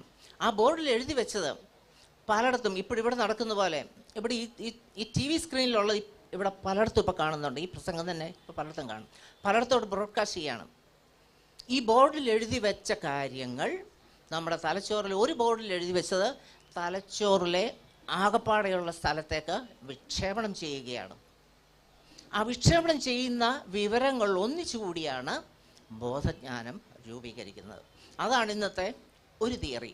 മറ്റൊന്ന് ന്യൂറോണൽ ഇൻഫർമേഷൻ. കാരണം രാജശേഖരൻ സാർ പറഞ്ഞ പോലെ ബില്യൺസ് ആൻഡ് ബില്യൺസ് ന്യൂറോണുകളാണ് തലച്ചോറിലുള്ളത്. ഈ ബില്യൺസ് ന്യൂറോണുകൾ മാത്രമുണ്ടായാൽ പോരാ. കാരണം ബോധജ്ഞാനം ഉണ്ടാകുന്നത് നമ്മുടെ മുൻപിലത്തെ, അദ്ദേഹം കാണിച്ച മോഡൽ പോലെ മുൻപിലാണ്. നമ്മുടെ തലയ്ക്ക് പുറകിൽ താഴെ സെറിബെല്ലം എന്നൊരു ഭാഗമുണ്ട്. അനാറ്റമി പേടിക്കണ്ട, ഇത് അനാറ്റമി ക്ലാസ് അല്ല. സെറിബെല്ലത്തിൽ കൂടുതൽ ന്യൂറോണുകളുണ്ട്. പക്ഷേ അത് ബോധജ്ഞാനത്തിൻ്റെ ഉറവിടമല്ല. ബോധജ്ഞാനത്തിന് പ്രത്യേകമായ ചില സ്പേസുകൾ ആവശ്യമാണ്. അപ്പോൾ നമ്മുടെ തലച്ചോറിൻ്റെ ഉപരിതലത്തിൽ ഒരു ഷീറ്റുണ്ട്. ഏകദേശം ഒരു 14 ഇഞ്ച് പിസ്സ ചുരുട്ടി വെച്ചിരിക്കുന്ന പോലെയാണ്. അത്രയും വെച്ച് ഒരു 14 ഇഞ്ച് പിസ്സയുടെ സ്ഥലമുണ്ട് അവിടെ. അത് ചുരുട്ടി മടക്കി വെച്ചിരിക്കുകയാണ്. കോർട്ടക്സ് എന്ന് പറയും. ആ കോർട്ടക്സിൻ്റെ ചില ഭാഗങ്ങളാണ്. കോർട്ടക്സിൻ്റെ ചില ഭാഗങ്ങൾ ഒന്നിച്ചു കൂടിയാണ് തീരുമാനിക്കുന്നത്. അത് തലയ്ക്ക് പുറകിലുള്ള ഭാഗമാണ്. സാറ് മോഡലിൽ കാണിച്ചതുപോലെ ടെമ്പറൽ ലോബ്, പെറൈറ്റൽ ലോബ്, ഇവിടുത്തെ പല പല സാധനങ്ങളാണ്. അതിൻ്റെ കൂടെ ഓക്സിപിറ്റൽ ലോബ്, ഈ പുറകെ ഭാഗത്തിൻ്റെ ചില ഭാഗങ്ങളും കൂടി ഒരു ഹോട്ട് സോൺ, ചൂടായ ഒരിടം, ബോധജ്ഞാനത്തിൻ്റെ ചൂട് ഇടങ്ങൾ സൃഷ്ടിക്കെടുക്കപ്പെടുകയാണ്. അവിടെയാണ് ന്യൂറോൺസ് തമ്മിൽ സംവദിക്കുന്നത്. ന്യൂറോൺസ്, ബില്യൺസ് ന്യൂറോൺസ് പലയിടത്തുനിന്നും കിട്ടിയ വിവരങ്ങൾ ഒന്നിച്ച് ശേഖരിച്ച് അത് അനുഭൂതിയായി മാറ്റപ്പെടുകയാണ്. തലച്ചോറിൻ്റെ ഇടങ്ങൾ അപ്രകാരം നമ്മൾക്ക് ചില ഭാഗങ്ങളിലാണെന്നുള്ളത് പറഞ്ഞു തന്നിട്ടുണ്ട് ആധുനിക ശാസ്ത്രം. അത് മിക്കവാറും സ്കാനിങ് കൊണ്ടാണ്. നമ്മുടെ തലച്ചോറിൻ്റെ ഓരോരോ സംവേദനങ്ങളും തലച്ചോറിൻ്റെ ഓരോ പ്രവൃത്തികളും ഇന്ന് സ്കാനിങ് കൊണ്ട് വളരെ എളുപ്പത്തിൽ കണ്ടുപിടിക്കാൻ പറ്റും ഇപ്പോഴും. എന്നാൽ ഇതേ സമയത്ത് മറ്റു ചില കാര്യങ്ങൾ നടക്കുന്നുണ്ട്. നമ്മുടെ സ്വഭാവത്തെക്കുറിച്ച്, അല്ലെങ്കിൽ നമ്മുടെ അനുകമ്പ, സഹാനുഭൂതി, ഇത്തരം കാര്യങ്ങൾ പെട്ടെന്ന് സമ്മതിക്കാൻ വേണ്ടി നമ്മുടെ മറ്റു ചില ഇടങ്ങളിൽ വലിയ നീളമുള്ള ന്യൂറോൺസ് കണ്ടിട്ടുണ്ട്. അത് 1920 കണ്ടുപിടിച്ചതാണ്. തലച്ചോറിന് ചില ഇടങ്ങളിൽ വലിയ നീളമുള്ള ന്യൂറോൺ കാണപ്പെടുന്നു. അത് സമൂഹമായി പെരുമാറുന്ന മാമലിൽ മാത്രമാണ് അത് കാണപ്പെട്ടത്. മനുഷ്യരിലുണ്ട്, ചില ആൾക്കുരങ്ങുകളിലുണ്ട്, മറ്റു ചില ജീവികളും സമൂഹപരമായി പെരുമാറുന്ന അനുകമ്പ, സഹാനുഭൂതി, സ്നേഹം, പരസ്പര ബഹുമാനം, ഇതൊക്കെയുള്ള സമൂഹത്തിൽ കാണുന്ന പ്രത്യേകമായിട്ടൊരു ന്യൂറോൺ, ഏറ്റവും നീളം കൂടിയ ന്യൂറോൺ ഇതാണ്. അത് കാണുന്ന ചില 2 ഇടങ്ങളുണ്ട്. ഇടങ്ങളുടെ പേര് ആൻറ്റീരിയർ സിംഗുലർ കോർട്ടക്സ് ആണ് പേര്, പക്ഷേ പേര് ഇവിടെ സംഗതമല്ല. ആ ന്യൂറോണുകൾ ഈ ചില പ്രത്യേകമായ പ്രവൃത്തികൾ ചെയ്യുന്നു എന്നാണ് കണ്ടുപിടിക്കപ്പെട്ടിരുന്നത്. അത് നമ്മുടെ സോഷ്യൽ ബിഹേവിയർ അല്ലെങ്കിൽ സമൂഹപരമായ പെരുമാറ്റത്തെ ബാധിക്കുന്നതാണ്. അതിന് തെളിവുണ്ട്. ഓട്ടിസം, നമ്മുടെ സാർ നേരത്തെ പറഞ്ഞു, ഓട്ടിസം ബാധിച്ചവർക്ക് സമൂഹ പെരുമാറ്റം അപര്യാപ്തമാണ്. പലരും നമ്മളുമായി സംവദിക്കാറില്ല. ഓട്ടിസം ബാധിച്ച കുട്ടികൾ ഉണ്ടെങ്കിൽ അവർക്കറിയാം, അല്ലെങ്കിൽ നിങ്ങളുടെ കുടുംബത്ത് ഓട്ടിസം ബാധിച്ച കുട്ടികൾ നിങ്ങൾക്കറിയാം. അവർ വിമുഖരാണ്, നിങ്ങളോട് സംസാരിക്കാൻ വിമുഖരാണ്, വീട്ടിൽ വരുന്ന ആൾക്കാരോട് സംസാരിക്കാൻ വിമുഖരാണ്. സമൂഹപരമായ പെരുമാറ്റത്തിൽ അവർക്ക് വൈകല്യങ്ങളുണ്ട്. അപ്പോൾ ഓട്ടിസം കുട്ടികൾ നോക്കിയപ്പോൾ ഈ ന്യൂറോണിൻ്റെ ചില പ്രവർത്തനങ്ങളിൽ മന്ദത കണ്ടുപിടിക്കപ്പെട്ടിട്ടുണ്ട്. അപ്പോൾ തലച്ചോറിൽ എവിടെയാണ് ബോധജ്ഞാനത്തിൻ്റെ ഇടം എന്ന് ചോദിച്ചാൽ പറഞ്ഞു തരാൻ ചില കാര്യങ്ങൾ നമ്മൾക്ക് ഇന്ന് ഉണ്ട്. അപ്പോൾ പറഞ്ഞു വരുന്നത് ആകെ കൂടിയുള്ള കാഴ്ച, കേൾവി, സ്പർശം, മണം, സമ്മർദ്ദം, ഇവയെല്ലാം കൂടെ ഒന്നിച്ചു കൂട്ടാനുള്ള 2 വേലകളുണ്ട്. അതിനെക്കുറിച്ച് തികച്ചും കൃത്യമായിട്ടുള്ള അറിവ് നമുക്ക് പറയാറായിട്ടില്ല. ഈ 2 രീതികളിലും ഏതെങ്കിലും ഒന്നായിരിക്കും, അല്ലെങ്കിൽ 2ൻ്റെയും പകുതി അല്ലെങ്കിൽ 2ൻ്റെയും കൂടെ ഒരു സങ്കലിതമായ ഒരു സ്വരൂപമാണ് ബോധജ്ഞാനം സൃഷ്ടിച്ചെടുക്കുന്നത് എന്നാണ് ഇന്നത്തെ അനുമാനം. അതിനപ്പുറത്തേക്ക് പറയാനുള്ള പല കാര്യങ്ങളും ഇന്ന് കമ്പ്യൂട്ടർ വഴി നമ്മൾക്ക് പലതും പഠിച്ചെടുക്കാൻ പറ്റുന്നുണ്ട്. ഇപ്പോൾ ആർട്ടിഫിഷ്യൽ ഇൻ്റലിജൻസിൽ ഏറ്റവും കൂടുതൽ പഠിച്ചെടുക്കുന്നത് റോബോട്ടുകളെ, അല്ലെങ്കിൽ AI, ആർട്ടിഫിഷ്യൽ ഇൻ്റലിജൻസ് നിർമ്മിച്ചെടുക്കുക. ആ കമ്പ്യൂട്ടറിന് വികാരങ്ങൾ ഉണ്ടാകാൻ വേണ്ടി ഉള്ള ശ്രമങ്ങൾ നടക്കുന്നുണ്ട്, പക്ഷെ ഇതുവരെ പറ്റിയിട്ടില്ല. കാരണം അതിന് കൂടുതൽ പ്രയത്നം ആവശ്യമാണ്. ഒരു റോബോട്ടിനും ഇന്നുവരെ വികാരങ്ങൾ ഉണ്ടായിട്ട് നമ്മൾ കണ്ടുപിടിച്ചിട്ടില്ല. അതിഗംഭീരമായ ആർട്ടിഫിഷ്യൽ ഇൻ്റലിജൻസ് വേലകൾ നമ്മൾ കണ്ടുപിടിച്ചിട്ടുണ്ട്, പക്ഷെ ഇതുവരെ അനുഭൂതികൾ ഉണ്ടാകുന്ന ഒരു AI, വാത്സല്യം തോന്നുന്ന ഒരു AI, സഹാനുഭൂതി തോന്നുന്ന ഒരു ആർട്ടിഫിഷ്യൽ ഇൻ്റലിജൻസ് സിസ്റ്റം ഇതുവരെ ഉളവാക്കിയിട്ടില്ല. കാരണം അതിൻ്റെ സ്ട്രക്ചറിൽ, അതിൻ്റെ ഘടനയിൽ ഉൾപ്പെടുത്തിയെങ്കിൽ മാത്രമേ ഇത് സാധ്യമാവുള്ളൂ. പക്ഷെ നമ്മുടെ തലച്ചോറിനെ സംബന്ധിച്ച് ഏറ്റവും അത്ഭുതകരമായ ഒരു സംഗതിയാണ് മില്യൺ കണക്കിന് ന്യൂറോണുകൾ കൂടി പായുന്ന വിദ്യുച്ഛക്തി, നെടുകയും കുറുകയും അങ്ങോട്ടും ഇങ്ങോട്ടും പായുന്ന വിദ്യുച്ഛക്തികൾ കൂടിയുള്ള സംവേദനത്തെ ഒരു തോന്നലായി മാറുക, 1-2 തോന്നലായി മാറ്റുക എന്നുള്ളത് ഇതുവരെ ഒരു കമ്പ്യൂട്ടറിനെ കൊണ്ടുപോലും ചെയ്യിക്കാൻ നമ്മൾക്ക് സാധിച്ചിട്ടില്ല. കാരണം ഈ നെറ്റ്വർക്ക് വലിയ വലയങ്ങളാണ്. ഈ ന്യൂറോണൽ നെറ്റ്വർക്ക് അത്രമാത്രം സങ്കീർണമാണ്. 1000-ഓ 10,000-ഓ നെറ്റ്വർക്കുകളല്ല, അതിൽ കൂടുതൽ നെറ്റ്വർക്കുകൾ ഒരേ സമയം നടക്കുമ്പോഴാണ് പ്രേമത്തിൻ്റെ അനുഭൂതി നമ്മൾക്ക് തോന്നുന്നത്, ചുവപ്പ് നമ്മൾക്ക് തോന്നുന്നത്, വാത്സല്യത്തിൻ്റെ അലിവ് നമ്മൾക്ക് തോന്നുന്നത്. അവിടെയാണ് ബോധജ്ഞാനം എന്നുള്ളത്. നമ്മൾ കണ്ണാടിയിൽ നോക്കുമ്പോൾ നമ്മൾക്ക് ചില അറിവുകൾ വരുന്നുണ്ട്. ബോധജ്ഞാനത്തിൻ്റെ ഒരു ഉദാഹരണമാണ്. നമ്മളെക്കുറിച്ചുള്ള അറിവാണ് നമ്മൾ കണ്ണാടിയിൽ കാണുന്നത്. ബോധജ്ഞാനത്തിൻ്റെ ഒരു ഉദാഹരണമാണ്. നമ്മളെക്കുറിച്ചുള്ള അറിവ് വരുമ്പോൾ നമ്മൾക്ക് അപരനെക്കുറിച്ചുള്ള അറിവ് വരികയാണ്. അപരനെക്കുറിച്ചുള്ള അറിവ് നമ്മളെ എങ്ങോട്ട് നയിക്കും? സമൂഹത്തിലേക്കും. സമൂഹ നിർമ്മിതിയുടെ പ്രാഥമികമായ പാഠമാണ് അപരനെ അറിയുക എന്നുള്ളത്. അപ്പോൾ സമൂഹം നിർമ്മിച്ചെടുക്കാൻ വേണ്ടി തലച്ചോർ സൃഷ്ടിച്ചെടുത്ത ഒരു വേലയാണ് ബോധജ്ഞാനം. ആ വേല ഒന്നാന്തരമായി പ്രായോഗികമാക്കുകയാണ് പുരോഗമിച്ച മനുഷ്യൻ. അതാണ് ബോധജ്ഞാനത്തിൻ്റെ അറിയാവുന്നിടത്തോളമുള്ള തലച്ചോറിടങ്ങളെക്കുറിച്ചുള്ള സൂചനകളാണ് ഇവ. പിന്നെ ശ്രീ ഉണ്ണികൃഷ്ണൻ ചോദിച്ച മറ്റേ ജനറ്റിക്സ് ക്വസ്റ്റ്യൻ ഇതുമായിട്ട് ബന്ധപ്പെട്ടതല്ല. മലയാളിയുടെ ജനിതകം എന്ന DC ബുക്സിൻ്റെ പുസ്തകം നിങ്ങൾക്കൂടെ വാങ്ങിക്കാം. അതിലും ഇതുമായിട്ട് ബന്ധപ്പെട്ടതല്ല. അദ്ദേഹം ചോദിച്ചുകൊണ്ട് പറയാണ്, നമ്മളുടെ പല DNA എല്ലാം ഒരുപോലെയാണ്, നമ്മൾ മിക്കവാറും എല്ലാവരും സമന്മാരാണ്. നമ്മുടെ പല DNA നോക്കുകയാണെങ്കിൽ മിക്കവാറും കലർപ്പാണ്. അവിടെ നായരോ നമ്പൂതിരിയോ പുലയനോ മുസ്ലിമോ കത്തോലിക്കനോ ഒന്നും ഇല്ല. നമ്മൾ DNA നോക്കുകയാണെങ്കിൽ മിക്കവാറും എല്ലാവരിലും ഓരോ DNA മെറ്റീരിയൽ പലതും കാണാം, കലർപ്പ് കാണാം. അതിൽ വലിയ ആശ്ചര്യപ്പെടാനൊന്നുമില്ല. ലോകം മുഴുവൻ ഇത്തരം കലർപ്പുകളാണ്. മറ്റ് വിഭജനങ്ങൾ നമ്മൾ നിർമ്മിച്ചെടുത്തതാണ്. അത് വേറെ നിർമ്മിച്ചെടുത്തതല്ല. അതൊരു സോഷ്യൽ കൺസ്ട്രക്റ്റാണ്. ജാതി മതം മുഴുവൻ സോഷ്യൽ കൺസ്ട്രക്റ്റാണ്, അത് ജനറ്റിക് അല്ല. Thank you doctor. ഇപ്പം നമ്മൾ ഡിസ്കസ് ചെയ്ത് നമ്മൾ ഒരുപാട് നമ്മുടെ മൈൻഡിനോട് ബന്ധപ്പെട്ട, നമ്മുടെ തോട്ട്സിനോട് ബന്ധപ്പെട്ട, ബിഹേവിയറിനോട് ബന്ധപ്പെട്ട നമ്മുടെ ഒരു സോഷ്യൽ ബീയിങ് എന്നുള്ള നിലയ്ക്ക് നമ്മുടെ ബോധാവസ്ഥയെക്കുറിച്ച് ഒട്ടേറെ അനേകം എലമെൻറ്റ്സ് നമ്മൾ ഡിസ്കസ് ചെയ്തു. ഇതിൽ ഇപ്പം നമ്മൾ ആകത്തൊക്കെ നമ്മൾ മനസ്സിലാക്കുന്നത്, നമ്മൾ ഇപ്പോൾ ഇതുവരെ മിത്തെന്ന് ധരിച്ചിരുന്ന പല കാര്യങ്ങളും യഥാർത്ഥത്തിൽ നമ്മുടെ ശരീരത്തിൻ്റെ രാസപ്രക്രിയയിൽ നിന്ന് ഉടലെടുക്കുന്നതാണ് എന്ന് സമർത്ഥിക്കുകയാണ് പുതിയ സയൻസിൻ്റെ ലക്ഷ്യം.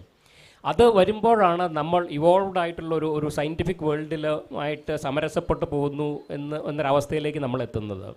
ഇവിടെ I M 100% sure that you may have different kind of questions. കാരണം ഇത് നമ്മൾ ഓരോരുത്തരെയും ബാധിക്കുന്ന, നമ്മളെ തന്നെ മനസ്സിലാക്കുന്ന ഒരു ശാസ്ത്രശാഖയാണ്. ഇത് ഡെവലപ്പ് ചെയ്തുകൊണ്ട് വരികയാണ്. ഇനിയും വളരെ കൂടുതൽ പുരോഗമിക്കാനുണ്ട്. Now I'm opening the forum to audience. You may have questions. Please raise your questions if you have. Thank you. Please. Excuse me, sir. Yeah. Sir പറഞ്ഞല്ലോ, ഇപ്പോൾ സോളിൻ്റെ ഒരു നേച്ചർ തീ കത്തുന്ന പോലെയാണ്, ഒരു പ്രോസസ്സാണ്, അതൊരു ഫിക്സഡ് എൻറ്റിറ്റി അല്ല എന്ന് പറഞ്ഞല്ലോ. അതെ. അപ്പം ഇത് ഞാൻ ബുദ്ധൻ ശിഷ്യനായിട്ടുള്ള ഒരു കോൺവെർസേഷനിൽ പറഞ്ഞതായിട്ട് ഞാൻ വായിച്ചിട്ടുണ്ട്. നമുക്ക് ഹിസ്റ്ററി അല്ല, നമുക്ക് റെക്കോർഡഡ് ഹിസ്റ്ററി ഒന്നുമല്ല, ഒതൻറ്റിസിറ്റിയും പറയാൻ പറ്റില്ല. പക്ഷേ ബുദ്ധൻ ഇങ്ങനെ പറഞ്ഞതായിട്ട് ഞാൻ വായിച്ചിട്ടുണ്ട്. സോളിൻ്റെ നേച്ചർ ഒരു ഫ്ലെയിം പോലെയാണ്, അതിങ്ങനെ ഓരോ നിമിഷവും ഇങ്ങനെ റിവൈവ് ചെയ്തുകൊണ്ടിരിക്കുകയാണ്. അപ്പോൾ ആ ഘട്ടത്തിൻ്റെ അപ്പുറത്തേക്ക് ബുദ്ധൻ ഒരുപാട് അന്വേഷണങ്ങൾ നടത്തിയിട്ടുണ്ട്. അപ്പോൾ സാറിൻ്റെ ആംഗിളിൽ നിന്ന് അതിനൊരു വാലിഡിറ്റി ഇല്ല എന്നാണോ? ക്വസ്റ്റ്യൻ 1. ഇനി ഇതിൻ്റെ ഒരു ആഡഡ് ക്വസ്റ്റ്യനായിട്ട് എനിക്ക് ചോദിക്കാനുള്ളത്, ഈ എൻലൈറ്റ്മെൻറ്റിൻ്റെ നേച്ചർ എന്ന് പറയുന്നത് നമ്മുടെ ഇൻഡിവിജ്വൽ, നമ്മുടെ ശരീരത്തിൽ ഒതുങ്ങുന്ന ഒരു ബീയിങ് എന്നുള്ളതിനുപരി ഒരു കളക്റ്റീവായിട്ട് ഒരു വളരെ ബ്രോഡായ ഒരു കാഴ്ചപ്പാടിലേക്ക് നമ്മുടെ കോൺഷ്യസ്നെസ് എക്സ്പാൻഡ് ചെയ്യുക എന്ന് പറയുന്നുണ്ട്. അപ്പോൾ അതിന് സയൻറ്റിഫിക്കായിട്ട് വാലിഡിറ്റി ഇല്ല എന്നാണോ സാറ് പറയുന്നത്? നമ്മളൊരു ബയോളജിക്കൽ ഓർഗാനിക്കം എന്നതിനുപരി വേറൊരു എക്സ്പാൻഡഡ് കോൺഷ്യസ്നെസ് എന്നൊരു സംഗതിക്ക് സയൻറ്റിഫിക്കൽ വാലിഡിറ്റി ഇല്ല എന്ന് തന്നെയാണോ സാറ് പറയുന്നത്? അല്ല, അത് ഈ സയൻറ്റിഫിക് എക്സ്പാൻഷൻ എന്ന് പറയുന്നത് ഞാൻ പറയാം.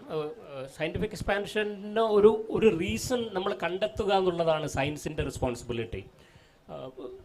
ഹലോ, ബുദ്ധൻ്റെ വളരെ ചുരുക്കി പറയാം, ബുദ്ധൻ്റെ വഴി ശരിയല്ല എന്നാണ് ഞാൻ വിചാരിക്കുന്നത്. കാരണം പ്രകൃതിയെക്കുറിച്ച് അറിയാനുള്ള ഏക വഴി സയൻസാണ്. Science is the only way of knowing, everything else is just superstition. ഇതാണ് ഇതിൻ്റെ ഒരു കാര്യം. അപ്പോൾ ബുദ്ധൻ്റെ വഴി കൊണ്ട് നമുക്ക് ശാസ്ത്രീയമായി എന്താണ് കോൺഷ്യസ്നെസ് എന്ന് കണ്ടെത്താൻ പറ്റില്ല. 6 പറഞ്ഞില്ലല്ലോ, ബുദ്ധനും ശങ്കരനും പറ്റൂല, കാരണം ആ വഴി ശരിയല്ല. അതാണ് എൻ്റെ കാര്യം, ഒന്നാമത്തേത്. പിന്നെ രണ്ടാമത്തെ ചോദ്യം എന്തായിരുന്നു പറഞ്ഞേ? എക്സ്പാൻഷൻ. അപ്പോൾ ഈ ധ്യാനത്തിൻ്റെ മാർഗം, അതിനെക്കുറിച്ച് ഒരു ടോക്ക് ഉണ്ടെന്ന് കേട്ടാൽ തിരക്കില്ല. ധ്യാനത്തിൻ്റെ എങ്ങനെയാണ് ഈ ധ്യാനം എന്നത് അനുഭൂതി ഉണ്ടാക്കുന്നതിനെ കുറിച്ചിട്ട് ഞാൻ വിശദമായി ഒരു ചർച്ചയുണ്ട്, അത് ഓൺലൈൻ കാണാൻ നിങ്ങൾക്ക്.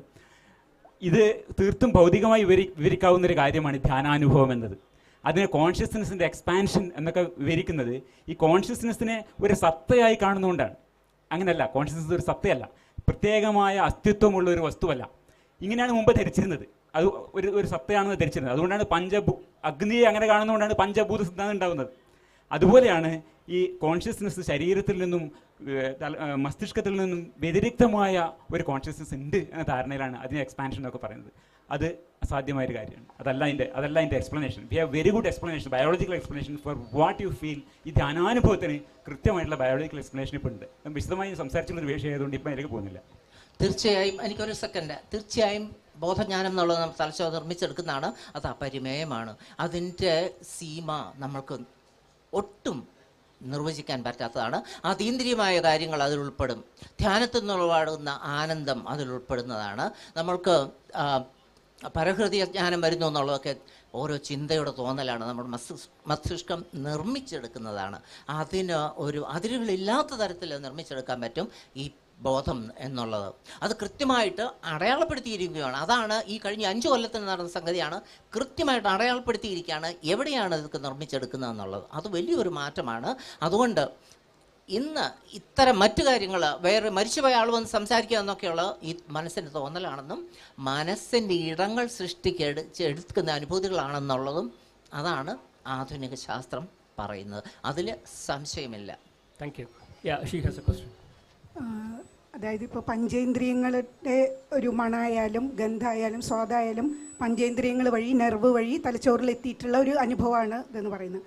പക്ഷേ ഇപ്പോൾ ഒരു പാട്ട് 40-50 കൊല്ലം മുമ്പ് കേട്ട ഒരു പാട്ടിൻ്റെ രാഗം, അതുപോലെ എത്രയോ പാട്ടുകളുടെ രാഗം, അതുപോലെ ഒരു കണ്ണിമാങ്ങയുടെ മണം, ഇതൊക്കെ നമ്മുടെ ഓർമ്മയിലുണ്ടല്ലോ. അതൊരു മൂർത്തമായിട്ടുള്ള സംഭവമല്ല, അമൂർത്തമാണെന്നാണ് സാധാരണയായിട്ടുള്ള ഞാനൊക്കെ വിചാരിക്കുന്നത്. അതിന് ശാരീരികമായിട്ടുള്ള എന്ത് എക്സ്പ്ലനേഷനാണുള്ളത്? ഒരു ചോദ്യം. 2, ഈ മുയലിന് ഇതില്ല എന്ന് പറഞ്ഞല്ലോ, ഓർമ്മ, ഒരു അപകടത്തിൻ്റെ ഓർമ്മ ഉണ്ടാവും. പക്ഷെ നമ്മൾ ചെറിയ ക്ലാസ്സിൽ പഠിച്ചിട്ടുള്ള പാവ്ലോവിൻ്റെ എക്സ്പെരിമെൻറ്റ് പഠിച്ചിട്ടുണ്ട്. ഒരു മണിയടിച്ചിട്ട് ഭക്ഷണം കൊടുക്കുമ്പോൾ പിന്നെ മണിയടിക്കുമ്പോൾ ഭക്ഷണം കിട്ടും എന്നുള്ള ഒരു ഇത് അതിന് കിട്ടുന്നുണ്ട്. അപ്പോൾ അതും കൂടി ഒന്ന് എക്സ്പ്ലെയിൻ. ഓക്കെ, ആദ്യം മുയലിൻ്റെ ഓർമ്മയെക്കുറിച്ച് പറയാം. മുയലിന് ഓർമ്മയില്ല എന്നല്ല പറഞ്ഞത്, തെറ്റിദ്ധരിക്കപ്പെട്ട പോയതാണ്. ഞാൻ വിശദീകരിച്ചില്ല, കാരണം സമയമില്ലാത്തതുകൊണ്ടാണ്. മുയലിന് ബോധജ്ഞാനമില്ല എന്നാണ്. ഓർമ്മ തീർച്ചയായിട്ടും വേണം, കാരണം പേടി എന്നുള്ളത് എല്ലാ മൃഗങ്ങളും ഉരുത്തിരിഞ്ഞ് വരുന്നതാണ്. പേടി എന്നുള്ളത് ഒരു തവണ അനുഭവിച്ച ഒരു കാര്യത്തിൽ നിന്നാണ് പേടി ഉളവാകുന്നത്. ആ പേടിയുടെ ഓർമ്മ തീർച്ചയായിട്ടും അമിഗ്ദല എന്നുള്ള സ്ഥലത്ത് മുയൽ രേഖപ്പെടുത്തി വെച്ചിട്ടുണ്ട്. അതും എലികളിൽ വളരെ എളുപ്പത്തിൽ നടത്തിയ സംഗതിയാണ് പേടി എന്നുള്ളത്. അപ്പോൾ ആക്സിഡൻ്റ് എന്ന് വെച്ച് ഞാൻ പറഞ്ഞത് ഒരു കാർ അപകടം ആണ്. ഒരു കാർ അപകടത്തിൻ്റെ ഒരു പടം ഒരു മുയലിന് ഒരു അരുണങ്ങളും ഉണ്ടാകില്ല, കാരണം അതിനൊരിക്കലും വന്നിട്ടില്ല, അനുഭവിച്ചിട്ടില്ലാത്ത ഒരു സംഗതിയാണ്. പിന്നെ ഓർമ്മയിൽ ഇതല്ല, ഈ പേടിയുടെ ഓർമ്മകൾ 2 കാര്യമാണ് നമ്മൾ ഓർമ്മയിൽ സൂക്ഷിക്കുന്നത്. 1 പേടിയുടെ ഓർമ്മകൾ, 2 മുഖം, ഒന്നുകൂടിയുണ്ട് 3 മണം. ഏറ്റവും കൂടുതൽ ഓർമ്മകൾ മണത്തിലാണ്. മണമാണ് പ്രാഥമികമായ ഒരു പഞ്ചേന്ദ്രിയങ്ങളിൽ ഏറ്റവും പ്രാഥമികമായ മണമാണ്. ആദ്യം തലച്ചോറ് ഉരുത്തിരിയുന്ന മണത്തിനുള്ള ന്യൂറോണുകളാണ്. മണത്തിൻ്റെ സെൻറ്റർ മനത്തിൻ്റെ നെർവുകളുമാണ്. അത് വളരെ രൂക്ഷമാണ്. പട്ടികൾക്കും ഒക്കെ പൂച്ചയ്ക്കൊക്കെ വളരെ കൂടുതലാണ് മണം. അപ്പോൾ ഓർമ്മ മണവുമായിട്ട് ബന്ധപ്പെട്ടതാണ്. പിന്നെ പാട്ടുകൾ ഓർമ്മിക്കുന്നതും എല്ലാം ഓർമ്മയിൽ നിന്ന് നമുക്ക് വേണ്ട കാര്യമാണ് നമ്മൾ ഓർമ്മയിൽ സൂക്ഷിക്കുന്നത്. വേണ്ടാത്ത കാര്യം സൂക്ഷിക്കപ്പെടാറില്ല. വേണ്ടാത്ത കാര്യം സൂക്ഷിക്കപ്പെടണമെങ്കിൽ ആവർത്തിക്കണം. അതാണ് പരീക്ഷയ്ക്ക് പഠിക്കുമ്പോൾ കൂടുതൽ നമ്മൾ ആവർത്തിക്കുന്നത്. വേണ്ട കാര്യങ്ങൾ ഉടനെ ഒരു നെടുനാള ഓർമ്മയിലേക്ക് പോവുകയാണ് വേണ്ട കാര്യങ്ങൾ, കാരണം തിരിച്ചെടുക്കേണ്ടതാണ്. അതാണ് അപകടത്തിൻ്റെ കാര്യം പറഞ്ഞത്. ഒരു അപകടം നമുക്ക് നടന്നെങ്കിൽ നമ്മൾ പറയും ഒരിക്കലും മറക്കാത്ത ഒരു ദിവസമായിരുന്നു അതെന്ന്. എന്തുകൊണ്ട്? അത് നമ്മുടെ ഓർമ്മയിൽ എന്നും കിടക്കുകയാണ്. എന്തുകൊണ്ട് അത് ഓർമ്മയിൽ കിടക്കുന്നു? ആവശ്യമുണ്ട് തിരിച്ച് പുറത്തെടുത്ത് അതുപോലെ ഒരെണ്ണം വരാതിരിക്കാൻ വേണ്ടി നമ്മൾക്ക് തരുന്ന ഒരു വാണിംഗ് ആണത്. അതുകൊണ്ടാണ് അത് ഒരുപാട് നാളത്തേക്ക് പോകുന്നത്. പിന്നെ ഇഷ്ടപ്പെട്ട പാട്ടിൻ്റെ കാര്യം, നമ്മളെ അതിജീവനത്തിന് വേണ്ടി സഹായിക്കുകയാണ് ഇഷ്ടപ്പെട്ട ഓർമ്മകൾ. കാരണം ഇഷ്ടപ്പെട്ട ഓർമ്മകളാണ് നമ്മളെ നമ്മളായിട്ടും സമൂഹത്തിൻ്റെ ഭാഗമായിട്ട് നിലനിർത്തുന്നത് ഇഷ്ടപ്പെട്ട ഓർമ്മകളാണ്. അപ്പോൾ ഇഷ്ടപ്പെട്ട ഒരു പാട്ട് എത്ര കൊല്ലം കഴിഞ്ഞാലും അല്ലെങ്കിൽ ആ രാഗം അത് മനസ്സിൽ പതിഞ്ഞു കിടക്കും. എന്തിനാണത്? അതിജീവനത്തിൻ്റെ ഒരു പ്രധാന ബേസിസാണത്. അതിജീവനത്തിന് വേണ്ടി സൂക്ഷ്മമായ ഓർമ്മകളെ നമ്മൾ ഉറക്കിക്കിടത്തും. അത് ആവശ്യം വരുമ്പോൾ ഉണർത്തിയെടുക്കുകയാണ്. ഇതെല്ലാം നല്ല രണ്ട് ചോദ്യം. പക്ഷേ ഇത് മുഴുവനും ഉത്തരം പറയാനുള്ള സമയം എനിക്കില്ല. ചോദ്യം ഇതാണ്: അച്ഛൻ്റെ കോഗ്നിറ്റീവ് DNA-യുടെ ഒരുപാട് അംഗങ്ങളും അമ്മയുടെ എമ്പതി DNA-യുടെ ന്യൂറോ ട്രാൻസ്മിറ്ററും എനിക്ക് കിട്ടി എന്നൊരാൾ പറഞ്ഞാൽ അത് എത്രത്തോളം ശരിയാണ്? ഒരുപാട് കാര്യം ഒരു മനുഷ്യൻ്റെ വളർച്ചയിൽ ഏറ്റവും പ്രധാനം നിങ്ങൾക്ക് മനസ്സിലാക്കാൻ പറ്റാത്തത്, ഓരോ സെക്കൻഡും നിങ്ങൾ അറിയുന്ന ഓരോ ഭാവവും നിങ്ങളുടെ കെമിക്കൽസിൻ്റെ എക്സ്പ്രഷനാണ്. 4 കെമിക്കൽസ് പ്രധാനം. 1 ഡോപ്പമിൻ, സന്തോഷത്തിൻ്റെ ഹാപ്പിനെസ്സിൻ്റെ കെമിക്കൽ. 2 സീറോട്ടോണിൻ ശമനത്തിൻ്റെ കെമിക്കൽ. 3 ഏറ്റവും പ്രധാനം, അതിലെ ഏറ്റവും പ്രധാനമായിട്ട് വരുന്ന ഓക്സിറ്റോസിൻ. ഓക്സിറ്റോസിൻ എന്ന് വെച്ച് കഴിഞ്ഞാൽ സ്ത്രീകളിൽ ആവശ്യമായ ഈസ്ട്രജൻ പോലെ ആവശ്യമായ ഒരു സാധനമാണ് ഓക്സിറ്റോസിൻ. ഈ ഓക്സിറ്റോസിൻ ബ്രെയിനിന് ചെയ്യുന്നത് ബോണ്ടിങ് ആണ്. അതായത് ഒരമ്മയ്ക്ക് കുഞ്ഞിനോടുള്ള ബന്ധം, ഒരു അച്ഛന് കുഞ്ഞിനോടുള്ള ബന്ധം, ഒരു കൃഷിക്കാരന് അവൻ്റെ കാലിയോടുള്ള ബന്ധം, എല്ലാം ഓക്സിറ്റോസിനാണ് ബന്ധം.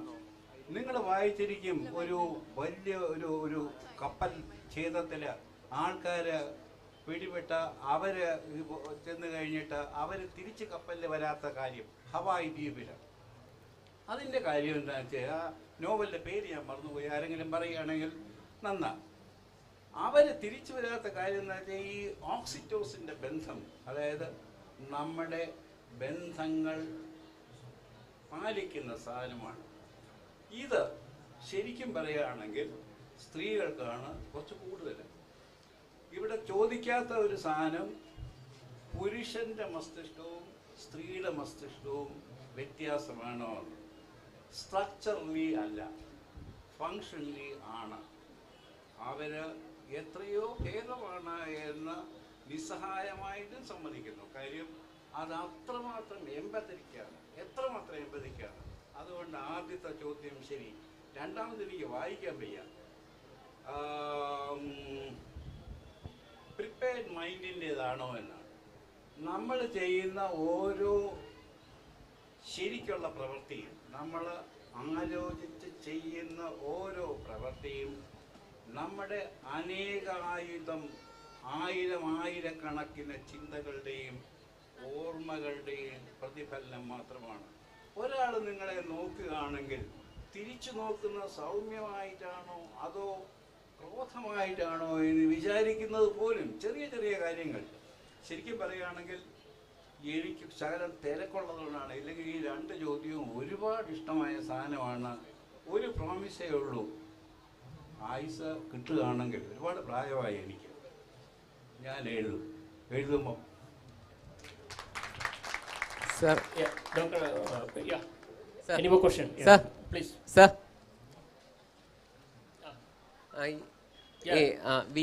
Make your questions very brief. Yeah, we don't have much time. Yeah. ഈ VS രാമചന്ദ്രനൊക്കെ പറയുന്ന മനുഷ്യന്റെ തലച്ചോറിലെ ഗോഡ് സെന്റർ എന്ന് പറയുന്നത് എന്താണെന്ന് അറിഞ്ഞാൽ കൊള്ളാം.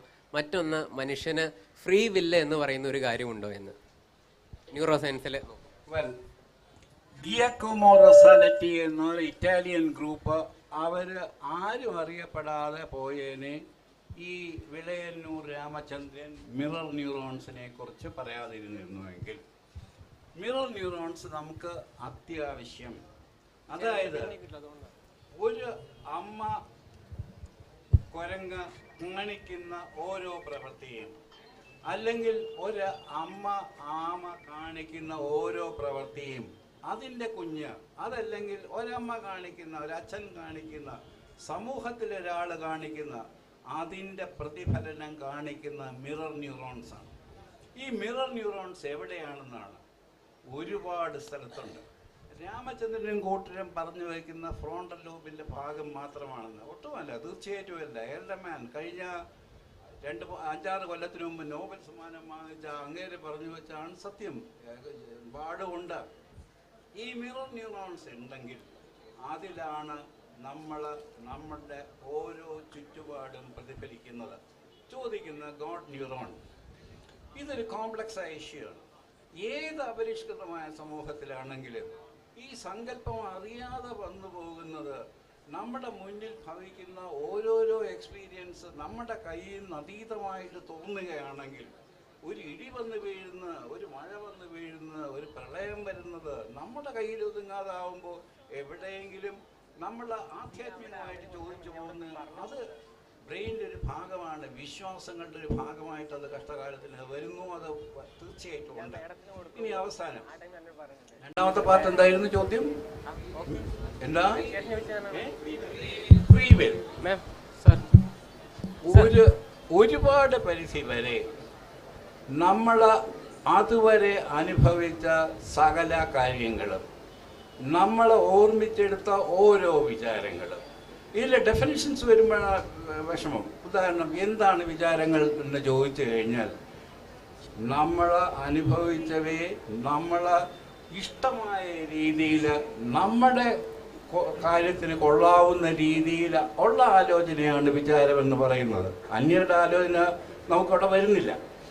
ഈ വിചാരങ്ങളൊക്കെ കൂടെ വരുമ്പോഴത്തേക്കും ഇതെല്ലാം കൂടി സംയോജിച്ച് വരുമ്പോഴത്തേക്കും ഇത് ഉണ്ട്. പക്ഷെ അതിനെ സ്വാധീനിക്കുന്ന എത്രയോ കൊല്ലമായിട്ടൊരു സാധനമാണ്. ഈ മനുഷ്യൻ്റെ മസ്തിഷ്കത്തിന് ഇടയ്ക്ക് ഒരു സാധനം കൂടെ പറഞ്ഞോട്ടെ. നിങ്ങളുടെ കമ്പ്യൂട്ടറിനകത്ത് 2G RAM 3G RAM കണ്ടുപിടിക്കുന്നെല്ലാം പറഞ്ഞു കഴിഞ്ഞാൽ വലിയ കാര്യം വയ്ക്കും. ഒരു കാര്യവുമില്ല. ബ്രെയിനിൻ്റെ കപ്പാസിറ്റി വരുന്നത് 2.5 പീറ്റബൈറ്റിൻ്റെ ഏകദേശം സമമാണ്. അതായത് ബില്യൺ കണക്കിനാണ് അതിൻ്റെ വഴി. ഇതിൽ ഏതെങ്കിലും അതിൻ്റെ ഒരു 0.001% കഴിക്കാൻ നിങ്ങൾക്ക് ആവുമെന്ന് ഉള്ള കരുതലൊന്നും വേണ്ട. അതൊക്കെ ഒക്കുകയില്ല, അത്ര ഗംഭീരമാണ്. പിന്നെ ഈ ന്യൂറോൺ എന്ന് പറയുന്ന സാധനം ഈ ചെപ്പ് പോലെ ഇതിനകത്ത് ഓർമ്മ വയ്ക്കുന്നു എന്ന് പറഞ്ഞാൽ അതും ഇതാണ്. ബിക്കോസ് ഓരോ ന്യൂറോണിനും 10,000 കണക്കിനാണ് അതിൻ്റെ സിനാപ്സസ്, അതിൻ്റെ ഡെൻഡ്രൈറ്റ്സ്, അതിൻ്റെ ഇത്. ഈ ഓരോ സിനാപ്സും ഉണ്ടായി വരികയും നശിച്ചു പോവുകയും സാധനമാണ്. അവിടെ വരുമ്പോഴാണ് അതാണ് ഓർമ്മയുടെ കേന്ദ്രങ്ങൾ എന്ന് പറയുന്നത്. ടെമ്പറൽ ലോബ് തീർച്ചയായിട്ടും ഇവിടെ ഉണ്ട്, ബാക്കിയുള്ള ഭാഗത്തും. പക്ഷേ ന്യൂറോണിലല്ല അതിനേക്കാളും കൂടുതൽ പ്രധാനം സിനാപ്സിസിലാണ് കൂടുതൽ പ്രധാനം. Thank you. Only one question. Now we are sir, തലച്ചോറിൻ്റെ വിവിധ ഭാഗങ്ങളെക്കുറിച്ച് നിരവധി പഠനങ്ങൾ നടന്നിട്ടുണ്ട്. ഭാഷയും തലച്ചോറും തമ്മിലുള്ള ആ മേഖലയെക്കുറിച്ചും കുറേ പഠനങ്ങൾ നടന്നുകൊണ്ടിരിക്കുന്നുണ്ട്. അപ്പം ഭാഷ നമ്മുടെ സ്വത്വമാണെന്നും ഭാഷയാണ് ഞാനെന്നും നമ്മുടെ പല ചിന്തകരും എഴുത്തുകാരും പറഞ്ഞിട്ടുണ്ട്. അതിനെക്കുറിച്ച് രാജശേഖരൻ സാർ അഭിപ്രായം കേട്ടാൽ കൊള്ളാമെന്നുണ്ട്. അഗെയിൻ ഒരു പ്രോമിസേ ഉള്ളൂ, തീർച്ചയായിട്ടും ഞാൻ എഴുതാം. അതിനേക്കാളും പ്രധാനം ഈ പോൾ ബ്രോക്ക എന്നുള്ള ആൾ ഇത് ആദ്യം പറഞ്ഞ 1857 മറ്റുമാണ്. അത് കഴിഞ്ഞിട്ട് കോൾ വെർണിക്കി എന്നൊരാൾ ഭാഷ മനസ്സിലാകുന്ന സാധനം, ഞാനീ പറയുന്ന ഇദ്ദേഹം മനസ്സിലാക്കുന്നത് തലച്ചോറിൻ്റെ കുറച്ച് പിന്നാമ്പുറത്തായിട്ട് ടെമ്പറൽ ലോബിൻ്റെ കുറച്ച് മുകളിലായിട്ടുള്ള ഭാഗമാണ്. ഈ 2 സെൻറ്റേഴ്സ് മാത്രമാണ് എന്നുള്ള ധാരണ വയ്ക്കേ വേണ്ട. ഞാൻ പറയുന്ന വാക്കുകൾ മനസ്സിലാക്കി ഇദ്ദേഹം ബ്രോക്കാസ് ഏരിയയെ കൂടി അത് ഭാഷണമാക്കി സംസാരമാക്കി മാറ്റുന്നത് ഇങ്ങനെ 2 സെൻറ്ററിൽ മാത്രം ഒതുങ്ങുന്നതല്ല എന്നുള്ളതാണ് സത്യം. ഇതൊരു വളരെ കോംപ്ലക്സ് ആയിരിക്കും ഒരു പ്രോബ്ലമാണ്. ഒരു ഇതേ ഉള്ളൂ, ഞാൻ നേരത്തെ പറഞ്ഞല്ലേ, ആയുസ് ഉണ്ടെങ്കിൽ എഴുതും. With this, I think we conveyed. It's a vast topic actually. We need to discuss hours and hours. ഈ ചുരുങ്ങിയ സമയത്ത് നമ്മൾ ഏറെക്കുറെ ഇതിൻ്റെ ഈ ഒരു ബോധജ്ഞാനത്തെക്കുറിച്ചൊരു ഏകദേശം ഒരു സയൻറ്റിഫിക് എക്സ്പ്ലനേഷൻ തന്നു എന്നാണ് ഞങ്ങൾ കരുതുന്നത്. I think that's a good take home message for you. Thank you so much for patient listening.